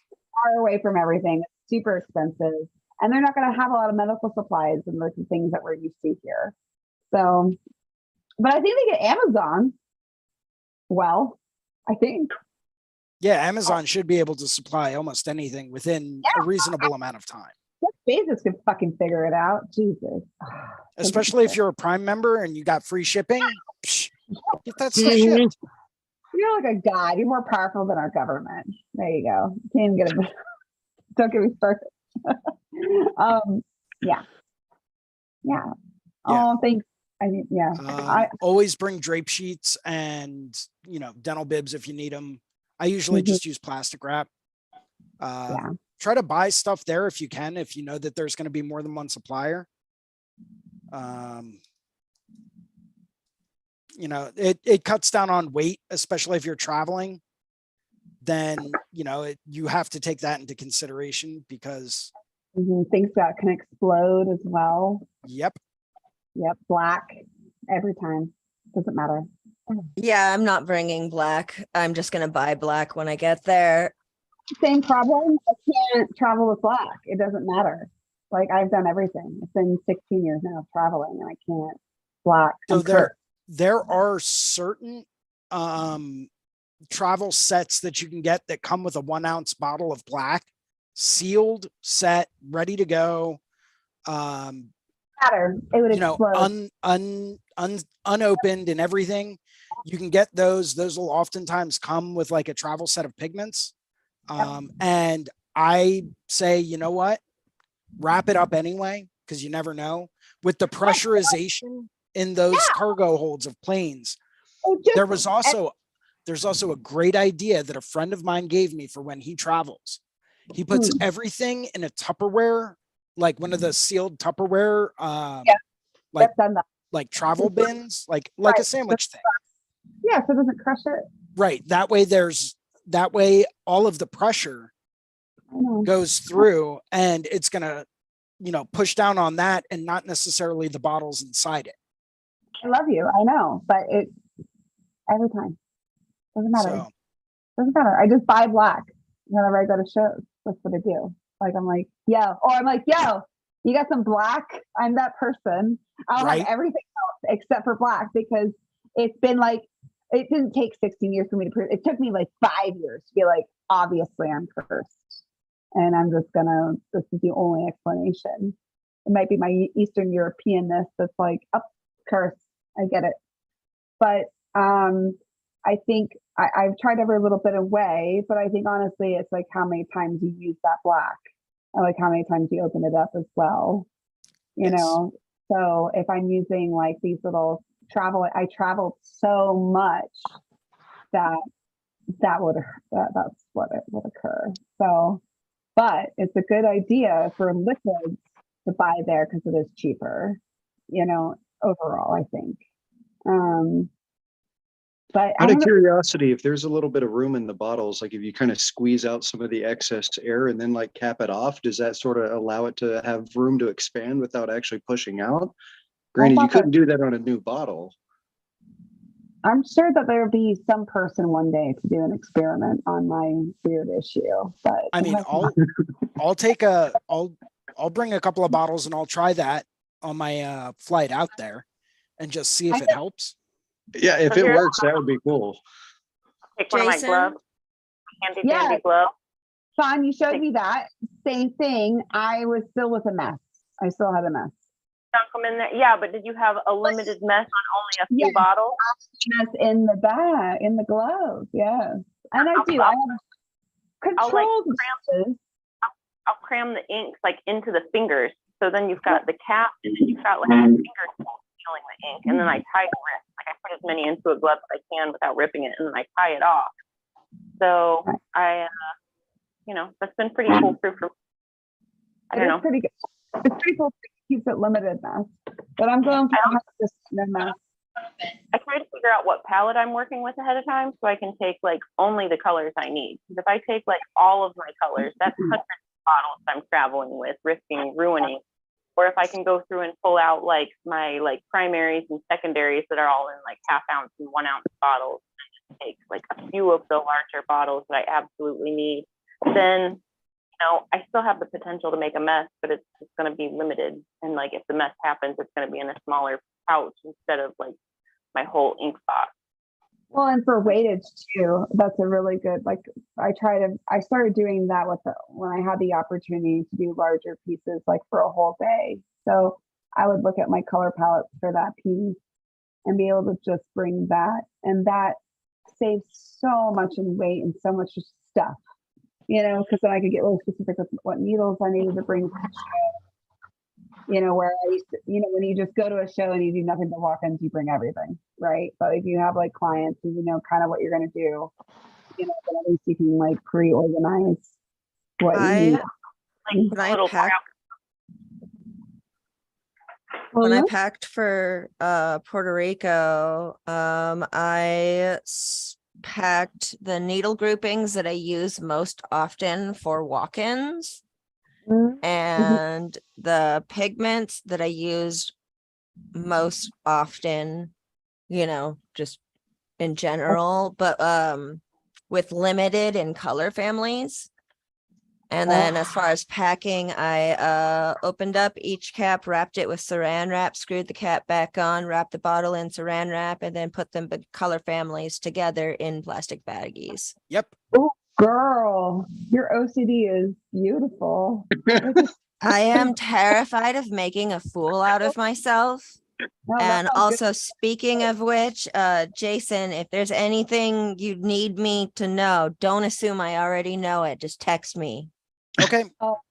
I'm gonna no. Always take your machines with you on the airplane. Yeah. Always. No exceptions, no ifs, ands, or buts. If those need to be with you at all times. Even if they try to talk you, no. I am currently using my backup machine because my main machine needs to go to the doctor after my case was open and knocked onto the floor. Yes. I am bad at my hands and body. I am thinking of tomorrow going to the tattoo supply store and just straight up just buying another machine to use as a backup, because right now I just have one. Are you keep in mind, I will also be bringing plenty with me. Granted, you might not be used to them, and that's not something I would usually recommend at a show. But if you end up in that kind of a situation where, you know, something happens like the night before a show, sometimes you don't really have a choice and you kind of have to adapt on the fly. Yeah. Is it a free or a coil? Battery. Oh, like a rotary, like a pen? Rotary, yeah, like a pen. Oh, okay. Yeah. I mean, Which they're one? all, Huh? Which one? I am using the FK Irons Zion okay. uh, Sorry. currently gonna say, as I my can- backup for my Numas, which is not a very familiar. Okay. I can always bring mine if you need to use that. As a just in case. Yeah. I Yeah. mean, Okay. yeah. I mean, I Cool. don't own Numas, but I've got lots of other ones I can always bring as well. Hell yeah. All right. Cool. That would save me like $900 on a last minute shopping trip just to have a backup that I might not use. I'll bring mine as a backup for you to use. Just in case. Thank you. Don't worry about that. I want to send you a link as well, Medusa. I got you. Yeah, I'm a little scared of making an ass out of myself and Don't be. at a very prestigious show with really prestigious artists that I do not feel like I deserve to be hanging out at. Hmm. Well, trust me, you're not the only one that feels that way. I mean, you're there. Everybody else feels like I don't deserve to go there either. Medusa. No, you know what I mean. Yeah. Medusa, you're going, you're there. That's what I always say. Like I had to tell myself that, when I would be at these shows that I'd be super intimidated about because we all kind of, we're the only ones I think that talk really bad to ourselves. But I try to just keep in mind, like, well, I'm here. I was invited and they're okay with me being here. So I'm here. For now. No. I almost sound like that. Sorry. Whenever the advertising guy, Gabe is so sick of me. I know he's not listening, but I'm like, do you guys even want me or out? Do you guys even want me? I'm trying. Yeah. Like, I'm so pathetic. I'm just like, am I supposed to? Is this being passive aggressive? I don't know. But I mean, so if you're at the convention, you're at the convention. Like, you deserve to be there if you're there. So yeah, quit thinking you're all like, oh, lesser than. These people are people. They're just awkward. They're awkward artists. That's it. Like, some of the most famous artists that I've ever met in my life, I was like, oh wow, you're weird. Yeah, dude, that's a thing though. Like, how do I relax around another person who is just as awkward and uncomfortable as I am? That's just double the awkward. Because they're just as fucking awkward. Like, both of you are like, hi. Both of us are just like, hi. Oh. Yeah, let me know what you figure out in that regard. Yeah, like, Yeah, we're all there. There's something that we said, don't meet your heroes, because like sometimes our heroes are just boring as fuck, and we are. All of us are boring, let's be honest. All of us.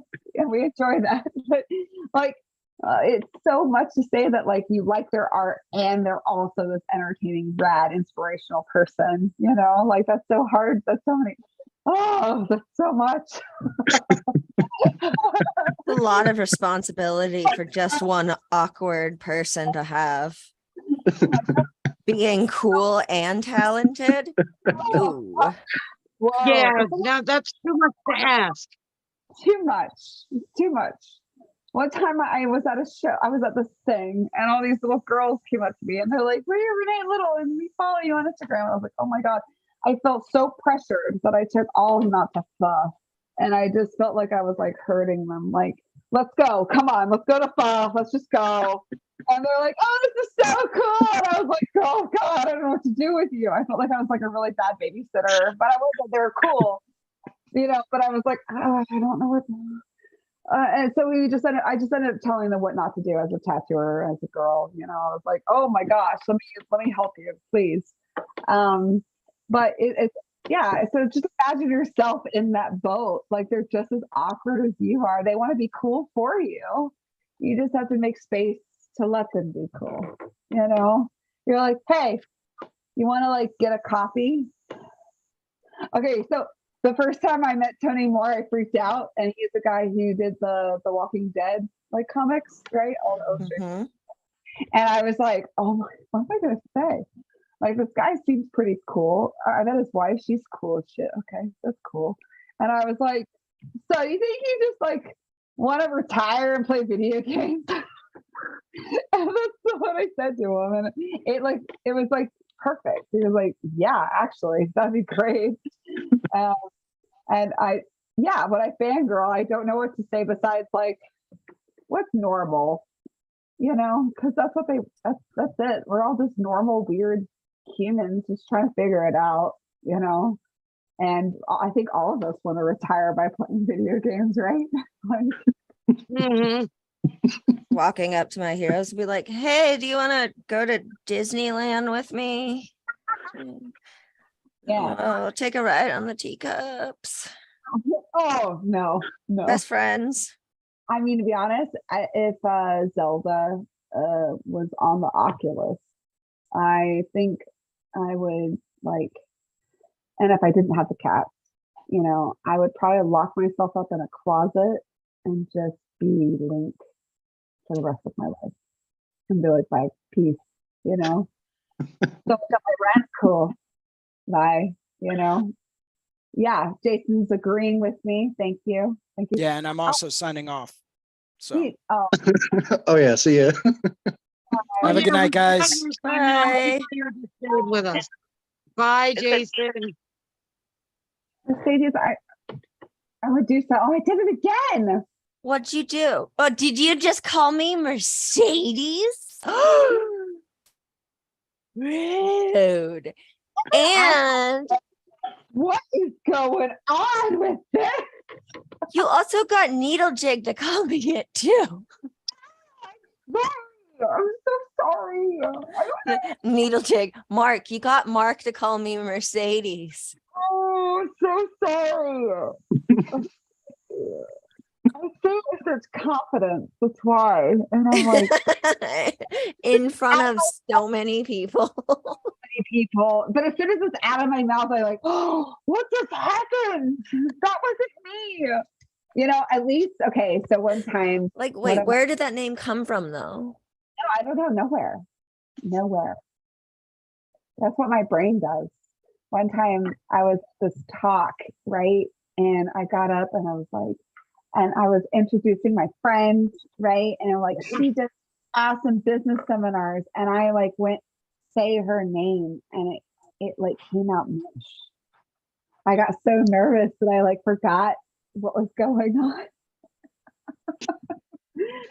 And it's like a disease. I'm like, I'm sorry.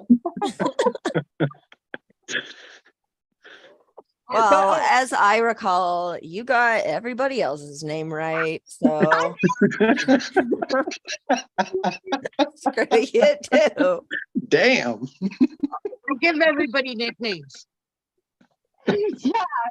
Hers is a hot stripper's name.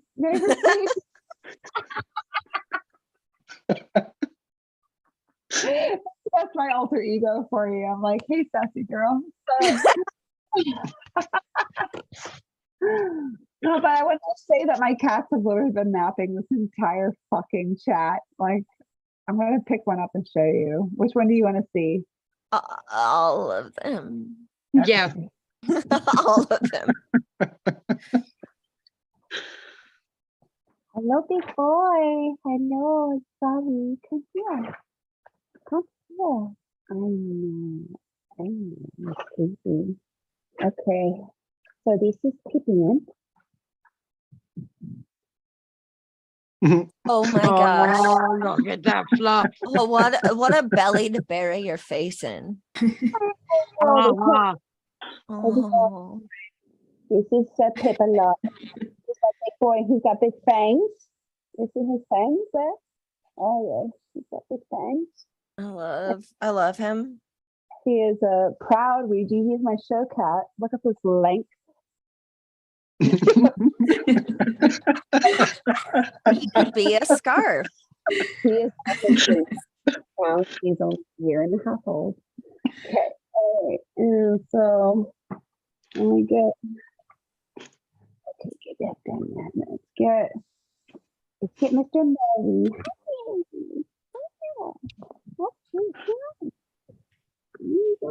Oh, you're so sleepy. Oh.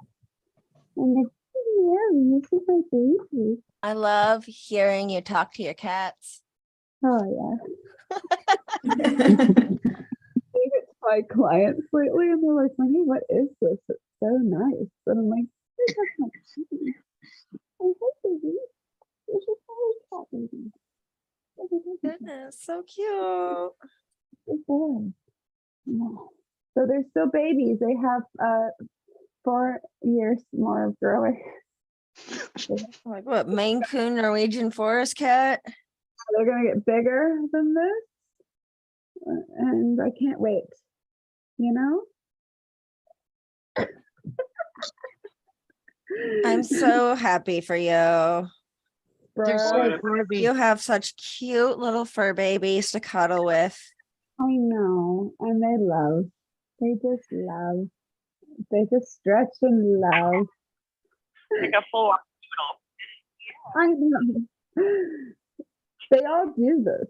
This is constant. that's a You know, noodle. It's hard to go to work, to be honest, because I know that they're just like waiting around for me. So, okay, let me go put him back. He's sleepy. And then, oh, because he's a little sleepy bear. And then there's this girl. I mean, she's a queen. I don't know if I can move her. She's a gentle queen. Do I have you? Can I have you for a second? This is fun. Is your gray look like this? Yes, This is my African queen. She is a I think faded. might be a She's little red. short. She's much Yeah. smaller. She's still a baby, but she's gonna stay small. She's giant, twice as big as mine. Well, she's a Ouija. I think I don't know. She's a Ouija slash. I don't know. She's a faded Tory. Look at that shit. People think she's a faded like a Russian blue, and I'm like, I don't know, man. She's like, she's got the Ouija head, like her skull is a Ouija, but she's not as floofy as her brothers. So I don't know. When I got them, they were just little nuggets. I had no idea, honest to God, what I was getting myself into. But they're cool. I'm gonna go house shopping because they need one. I love my little ass apartment. Fawn, you live like little apartment life, don't you too? Is that I right? got a little, This is a I don't thing. This is a real no. thing. like We're close middle- to the, or Yeah. just a little house. Yeah, I've met so many artists that I think would have like these grandiose things, and I'm like, no. There's like little life. It's like I like my simple. I like my like minimal. You know. Yeah, minimal. Like, I mean, I have all the responsibilities, but only small doses. Yeah, all I need. exactly. That's all I need. That's all I need. You know, and with these kitty, it's weird. Like now I'm like, oh shit, I need space, which I've never had to need before. Like you make all the vertical fucking space you want in the world, but when they get their zoomies, you want a house, you know? But giving up the idea of like giving up my tiny space is so like, I don't know, intimidating, you know? I'm like, oh, people gotta I clean have up. a cute little apartment and I love it. I Right? love it. Yeah, like I have all of my needs. Like I've got my couch, my table, my TV, my record player, my books. Perfect. I got my Yeah. kitchen, my bathroom, my bedroom, closet. That's all. Yep. That's I it. have no need for anything else. There's a dog park across the street and I live walking distance from work. Like Mhm. I live in a dope neighborhood. I can run anytime I want. I have a forest behind me. And I'm like 15 minutes away from my studio. So I'm like, dope. I got a gas stove. That's like really all I want. I know a lot of people like strive to be like, I'm going to buy a house and I want to have a lot of property. That has never been something that I've been interested in because No. I don't want to commit to something so stationary. Also, like, I Such a big don't live anywhere that I want to say, yes, I'm going to spend the rest of my life here. True. Well, I used to dog sit, I used to house sit, and cleaning those big ass houses was so much that I was like, how in the hell can anyone live in peace? And so like every morning I wake up like an hour before I like shower and I like clean my house and like spend time with the kids and like see the birds. Like I concentrate more on like I have like a bird domain outside where I go out. It takes me like 15 minutes to like load up all the bird feeders, you know. But if I had to like clean this giant house, I wouldn't have time to do that because my schedule is so packed. So like if I get to do all the things I like to do because I don't have a big ass house, because I don't have all these things, you know, I can't juggle all of it. So I already have a huge ass studio that I have to manage. How the fuck am I gonna have a huge ass house too?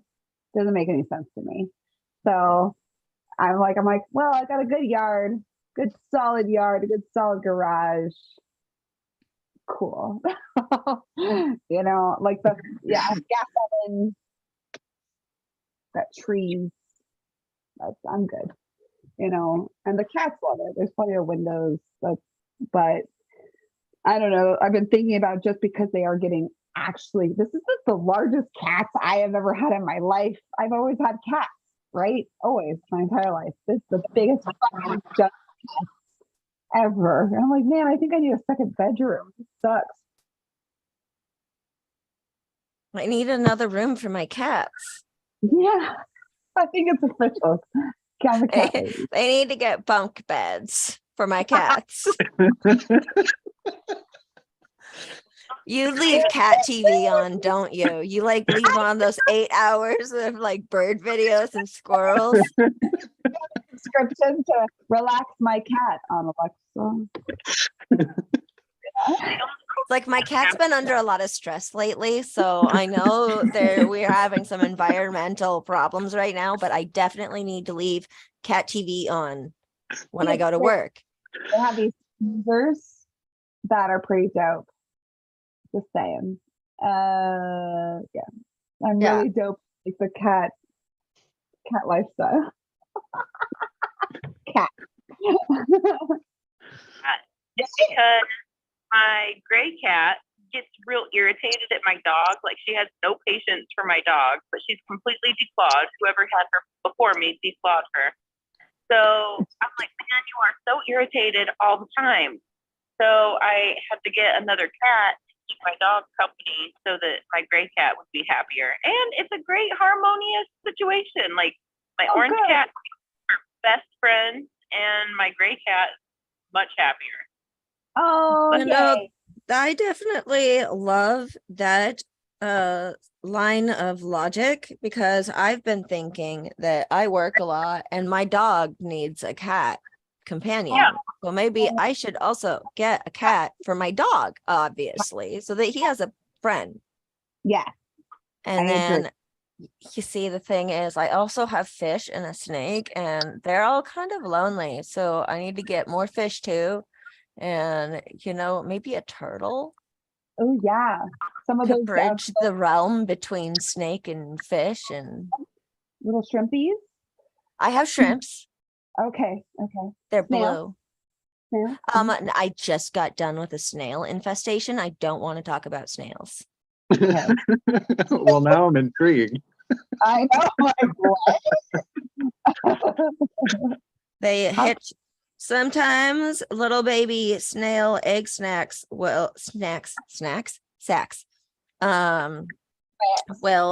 hitchhike into your tank from like live plants that you can get from aquarium stores, and sometimes those go undetected until they hatch, and many times snails are asexual, so after a couple of weeks you go from one little egg sac that was on a leaf in one of the plants that you put in your tank to I've got 200 snails I need to get rid of. Wow. Oh my God. Oh, wow. And then you What can buy other snails that'll eat those snails. They're called assassin snails who don't breed nearly as rapidly, but they look way cooler anyways because they've got like a yellow and black kind of bee striped cone shell that's really fucking cool, and they grow up, they like get to be like an inch or so long, so it's cool decor. I got a couple of their little carcass shells laying around in my tank that are pretty. whole flash thing of assassin snails. What? You Yeah, should you do a put them whole- in the tank to assassinate the other snails. That's why they're called assassin snails. You should do a whole flash on this, like a whole flash page, like a whole like assassin snail. Yeah, ninja assassin snail. They'll one egg at a time. So What? they're not pro breeders. So like if you get an assassin snail or you get a few assassin snails, they don't end up taking over your tank. However, if you get a couple ram's horn snails, your tank's going to be overpopulated in about 3 weeks. They're out of control breeders. I didn't So know like Yeah, no, ram's horn and what are the other ones? Pond snails are. the itty bitty Oh. ones. Okay. I had both of them in my Tetra tank. Tetra tank. Tetra. I Well, haven't playing too many games. Okay. Well, I'm glad that we decided not to get an aquarium. We've been thinking about getting a jumping spider for the shop. And What if it's it like- jumps away? Well, that's what I mean. Yeah, that's my concern, right? But you can get special breeds that are like bigger, so you can like like get them, like handle them. Okay, imagine it jumping out of the little tank and having a guest over that doesn't know that that's your pet, and them just grabbing the nearest newspaper and being like, "Oh my God, spider on the wall."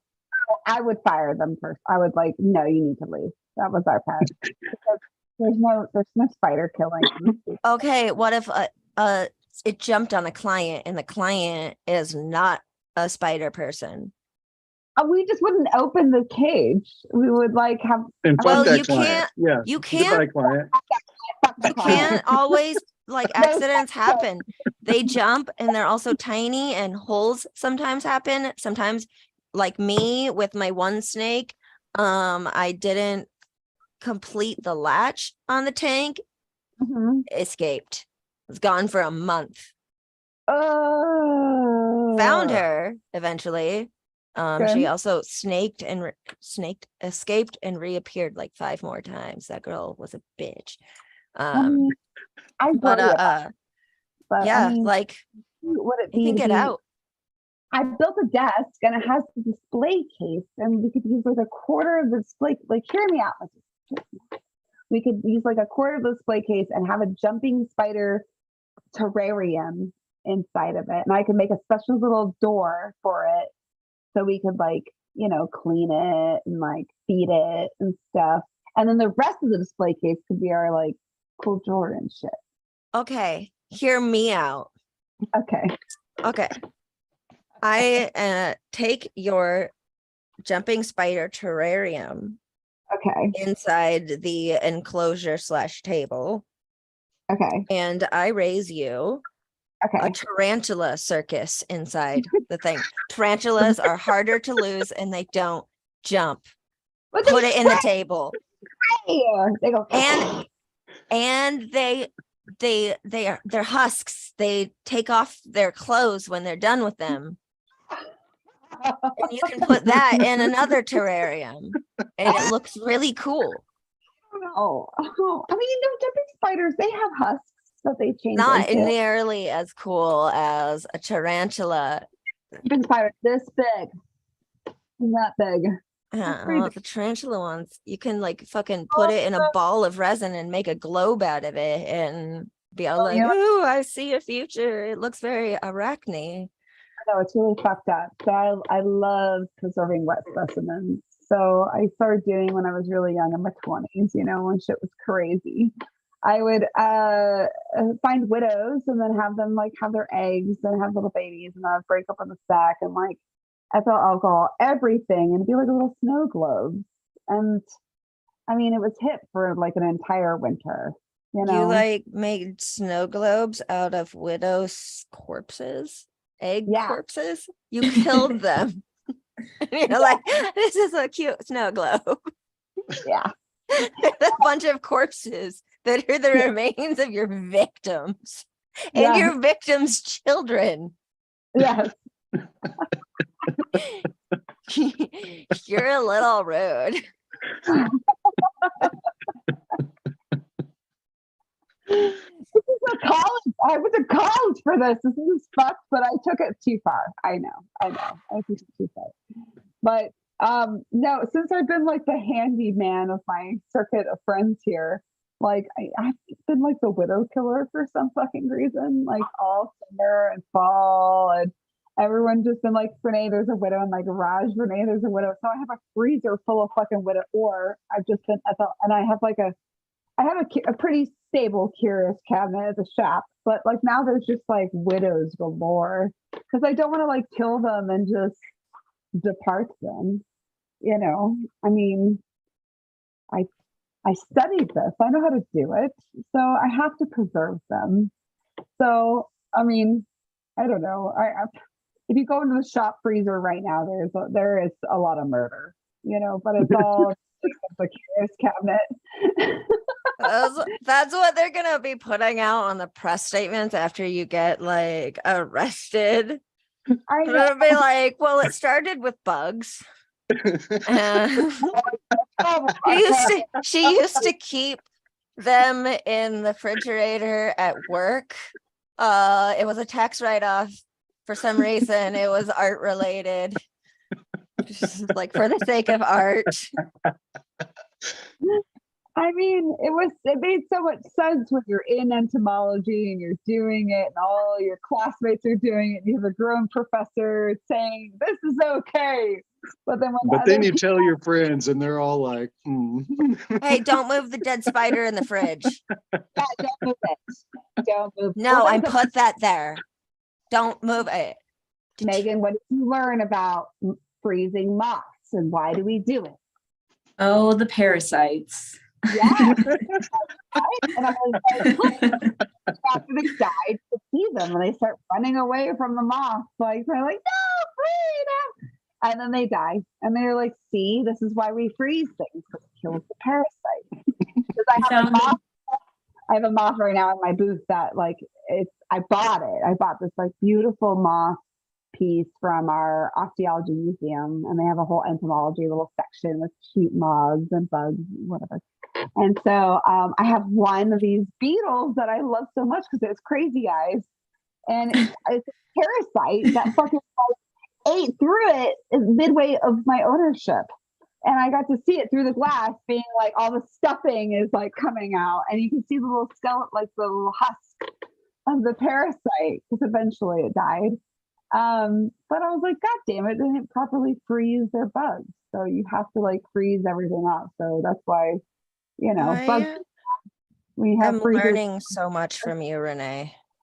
I I mean, seriously, I thought freezing was only done so that you could preserve the corpse long enough to Nah. like figure out how to dispose of the evidence and you wouldn't get like the rotting smell alerting the authorities that something is like possibly awry. I didn't think anything about the parasites. Do it in old books to kill parasites or molds. You can do it you do it to kill everything off. So like even right now, I'm on our group checks of our shop chat. It's like, hey, do you mind if I put like a bird's nest in there for a second? It's wrapped because I found them and it's been abandoned for 2 years now, so it's mine.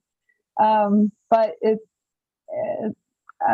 it kills off everything, and we have a lot of specimens of the shop because I am a collector and I do not like badly done taxidermy and badly done entomology. I promise you, I have like an emotional response to like a what's going on right now? Like, you know, like I get like sick, you know, but like, cause I was taught by, I think, really special people that really love teaching it, that were really professional about it. And, You know, it's before the Pinterest craze. It was before the fucking popular shit. Like I made bone jewelry before, you know, because I was like, oh, well, these textures are cool, and I have these gems, and I know how to set them, and I know how to do these things, you know, and I think like a lot of people do so far. So if you ever have a bug or a small soft-bodied creature or hard-bodied creature, hit me up. I will help you preserve it in a respectful manner. And I'll tell you what, just to give it to a Native American taxidermist. Because there's a lot of legalities too that you have to watch out for. Mm-hmm. The people have hit me up, and it's and sometimes I'm like, that's really illegal, and they're like, what? I'm like, yeah. Like the Avian Protection Act thing makes it so that if your cat kills a bird, don't let anybody know that you taxidermied it. No, you will get fined. You will get fined up the beehole. Beehole. I've had to say the words, put the owl down. Put it down. Tell me where it is. Put it down. Yeah, no, I kept a bird, a very pretty little, I don't know, I didn't identify it, in my freezer for like 2 years, being like, I'm gonna taxiderm this. And I went to a taxidermy class, and when I raised my hand and asked about bird stuffings and everything, the lady looked at me and she was like, I didn't hear that you have a bird and you're going to just dispose of it in the forest, put it back where you found it.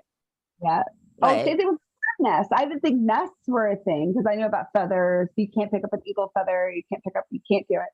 But I didn't know about nests, and my nest was in my garage. It was like they broke into an old comforter bag and made this cute little nest, and it's been gone for a while. So I told this one taxidermist I know, I was like, hey, I have a nest. And she's like, I did not hear you say that, and I do not have any interest in your nest. And I was like, oh shit. So I just figured, fuck it. I have a lot of bell jars at the shop, and I do have a lot of like clients that are Native American taxidermists. So they've said if I've ever questioned, because I do have some questionable bones in the shop, they will say that they're theirs, that they made it for me and gifted to me because they've made gifts for me before. So that's like a legal thing you can do with Native Americans. And if you have a cool one that's a friend, you know, have them on speed dial just in case.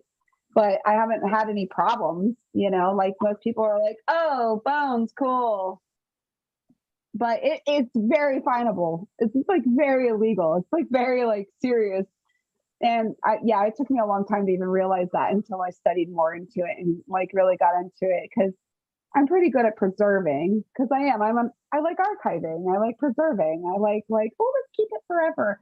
I have like, oh my God, it's terrible. I have these like, I had a friend that worked for she was a specialty vet. So she would just like get all these birds that were like songbirds and, you know, like crows and ravens, things like that, and dead. And so she would just put them in a bio bag and leave them in my freezer at home. Like I had a boyfriend that broke up with me over it once, you know, he was like, what the fuck? So I like, your boyfriend broke up with you over the corpses? Yeah, he tried, but I was like, he tried, but I wouldn't let him. It was I'll be honest, it was a hawk, you know. And, so I did give it to a Native American taxidermist, and he did a great job on it. And I was like, don't give me the hawks anymore. She didn't even think of it. But like I had parts of these birds that were like accidentally ran over, accidentally shot, you know, and I was like, oh, like I'll save their talons. So I have like a bunch of talons that I wrapped crystals around and I salted them for 6 months, you know, because that's how you like properly preserve that kind of texture. Borax was better than salt. Well, it's timing, really. It's drying it out. So borax is future. I guess I'm too tiny. I had salt. Or their beaks or their ocular lenses. Like there's a calcified lens around their eyes. That's something that's really coveted. Like I have a good collection that I want to make like a series of things with. Their vocal cords are really, really cool. If you can get vocal cords, those are really like coveted. I have like an owl whole vocal cord system, and I want to articulate that, you know, and like show that. And I have this, it was the girl who massacred the owl, and she did not put it down. She was an idiot and did dumb stuff with it. And I finally got this poor owl from her. And I try to give great care to the animal too. Like people are trying to make cool stuff with dead things. And I'm like, you have to give praise to the dead thing first, you fucking jerk. Like I personal offense to people that don't treat the animal right. You know, we just had a thing that came through town, and it was a whole taxidermy event, like it was a whole thing. And so me and my coworker went, and we're thinking like, oh, we're gonna spend a bunch of money, we're gonna find cool stuff. And really I was just traumatized the whole time. I was like, oh, there's like a basket full of like squirrel heads, you know, and like they were just like cut off. There weren't like, that was it. You know, and I was like, oh my God, what's going on? There's like googly eyes everywhere. I want to learn taxidermy with you, Renee. Thanks for not thinking I just thought it was being much, you know, but I don't know. The women in my family are very attuned with animals. So I was just like, you just give them respect, for fuck's sake. Like they're people, they're things, they're in front of us. They should, you know, I see them as They are like, people. they are people. Yeah. Like They I just are. had a conversation with a squirrel like 5 hours ago, you know, and he was just giving me hand gestures. He just wanted some. Yeah, he was like, He had a point. yeah, and I was like, I know, they know the drill. They know the drill. They're like, okay. And I open my window and I chuck them out some sit. They love it, which is a great Oklahoman word. Sit. Spell it. SUITE, right? I'm looking at Brian. I'm like, right? No, I don't even know what word you're saying right now. What is it? Like seeds and like coconut oil and like fats, and it's just like this like pudding of bird Pudding. seeds. Yeah, that's Oklahoman. Yeah, pudding. Pudding. Yeah. No G on the end of it. No G. Pudding. There's nothing gangster about that. No G, not an OG. The squirrels fucking love it, and they attack my bird feeders. Like I'll see them hanging upside down, you know, just like getting at it. And I'm like, you fuckers, like come on. And they're all plump, the delicious little squirrels. So like those, like they've depleted my carriers, which are everywhere. Which I'm like, all right, bastards. I spend so much money on bird feed out here, but they'll like finally get to my branch that's closest to my kitchen window and just put out their hands like. And they have me trained, I guess, because I just like and they just go for it. And You're such a sucker for them. I know, I'm such a sucker. But I get the ones that are like, you know, got the sunflowers in it. You know what? That's cool. People that are chumps for animals are hella sexy. It's hot. Thanks, brah. Thanks. I am. I'm like, where's my beds? They're all good. They're snuggling. I am a sucker for the animals pretty hard. It's pretty bad. But I mean, I don't know. I was talking with one of my coworkers. I had Thanksgiving like with her and her daughter. And she was so thankful that I like got along with her daughter. And I was like, bro, I trust animals and kids like way more usually. And I just thought it was because I was like slightly autistic, you know? Like I didn't think it had anything, like I just thought it was like a bad thing, but I don't know, but I'm more comfy with the animals. Like I pay attention to them. You know, they're like, to me, I get what they're saying easier. They don't have hidden agendas. They don't. Like you can trust a cat to be very cat-like. Mm-hmm. That's true. Yeah. Yeah. Never Dogs. gonna be surprised.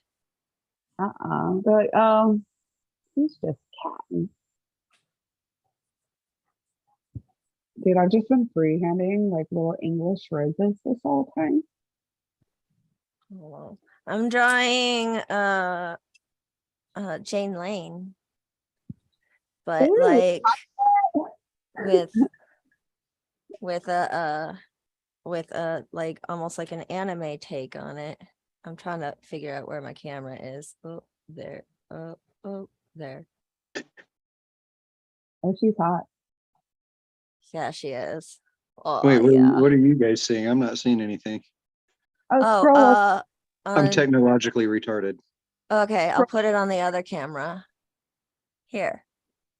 Hey, there we go. Oh, that is cool.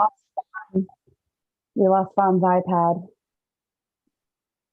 There we go. Yeah. Megan, still hanging out? Where are you? I'm still here. I'm drawing me an armadillo. Damn, armadillo. Also Also, Oklahoman. yes, or Texan, depends on, you know, which side of the border, I guess. You're gonna be in Oklahoma in like 3 years. I know. How does that I'm make in- you feel as a Texan? No, that's the real question. Oh, good question. I kind of don't. Oh, we're on the internet, so nobody take offense to this back home, but I think I like it more. Suck it, Texas. Yeah. I know. It's Texas is just Janky. they love themselves. Texas loves being Texas. I've been there a few times Yes. and nothing is more Texan than Texas. Or seceding, apparently. Oh, But I've been drawing little boots and a those are little jack-hare rabbit with some wheat.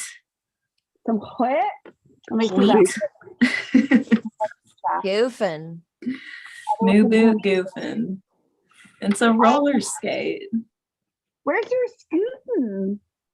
I changed it to goofing because I realized that's actually the song lyric.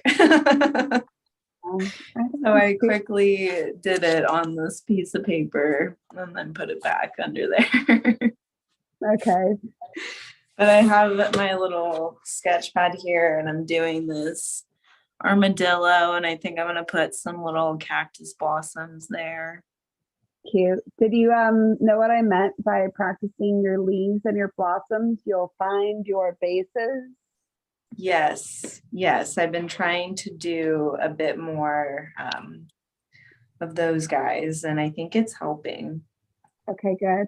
Because I'll just say, so what I'm talking about is, because I get to talk to you now, so fuck it, I'll just show you. Okay.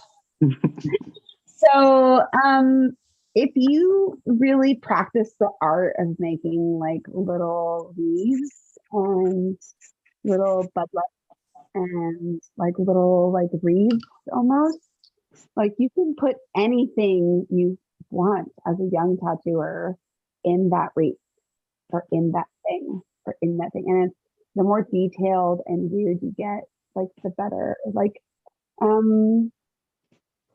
the greatest one I could use as like a thought is like, it's just like cute little leaves and a cute little flower and then a little spider, and it was like a portrait of David Bowie. And I was like, oh my God, a spider's from Mars. And they're like, it's all the details. I was like, oh, yeah. It ended it off because we were talking about all those little cactuses that you had about like not having to finish them off. Like, how do you finish off these tree stalks, cactus stalks, rose stems?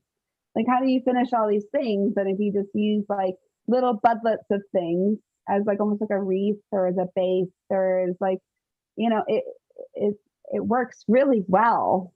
And even when you get to more difficult tattoos, I think about it all the time. Like when I do pet portraits or face or anything, I think about foreground, like dramatic foregrounds, and then I think about background. So in like the Apprentice field where you're at, Meg, I think of like, you know, cute little like big leaves and big bases. And when you get to the more advanced stuff, then you can think of like dramatic foreground and dramatic background.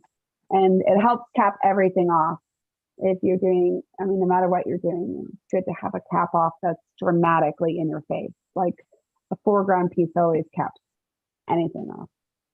This is why she's a great teacher. I don't know. I have so much to learn from you, but also I gotta get going because I actually have been putting off packing and now I'm starting to panic. So panic packing. Woo! I gotta do that right now. You a list. Yes, thank you. Okay, I love you. Bye-bye. Bye. Bye, I know Medusa. Oh God, now I gotta awkwardly leave. it's freaking late. It's really late. So let's call it quits. You guys have fun and stuff. Yeah. So I got to show my stupid Grinch thing that I made so far, but that's as far as I got with it. Oh, look Very at that. Yeah, his upper lip is particularly creepy. I think you got it right on point. Yeah, it totally is. Yeah, it was super lame. I was like, I'm going to do something Christmassy. And it was funny because right before you made mention of it, Medusa was like, yeah, I don't really do anything with the holidays. I was like, oh, well, cool. And then you asked, I was like, oh, well, shit. Well, here we go. Yeah.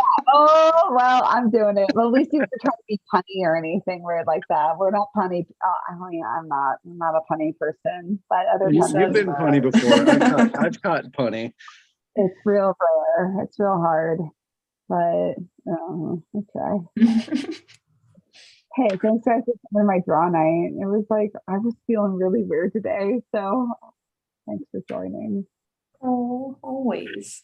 Yeah, I'm glad I was able to hang out with you guys. Yeah, I'm glad I was able to figure it out. Like I sat on the waiting for Renee to let me in for like, I don't know, probably 20 minutes. And then I start like backing up and then like restarting. I was like, maybe it's not going through. So I'm glad it ended up working out. I know I am too, because I was like, I don't know, I'm not notified. It just has to keep checking it, and I lost track of time. And so I was just like, hey guys, I'm sorry. They just left me to my own demise tonight.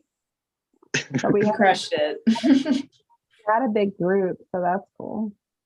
That is cool. Yeah. Yeah. So I was like, But thanks for letting me join you guys. yes, thanks for having us. Thanks. I know, I'm gonna log off. I'm gonna get off of here and go pee and eat some fucking food. Oh my god, I'm starving. Yeah. I was excited to see the length of your cats. I just like that was the selling point. You're like, check out Mary, look at his length. And it's like, all right, cool. But he is a lengthy boy. Everyone's like, she's showing us her cats. We gotta go.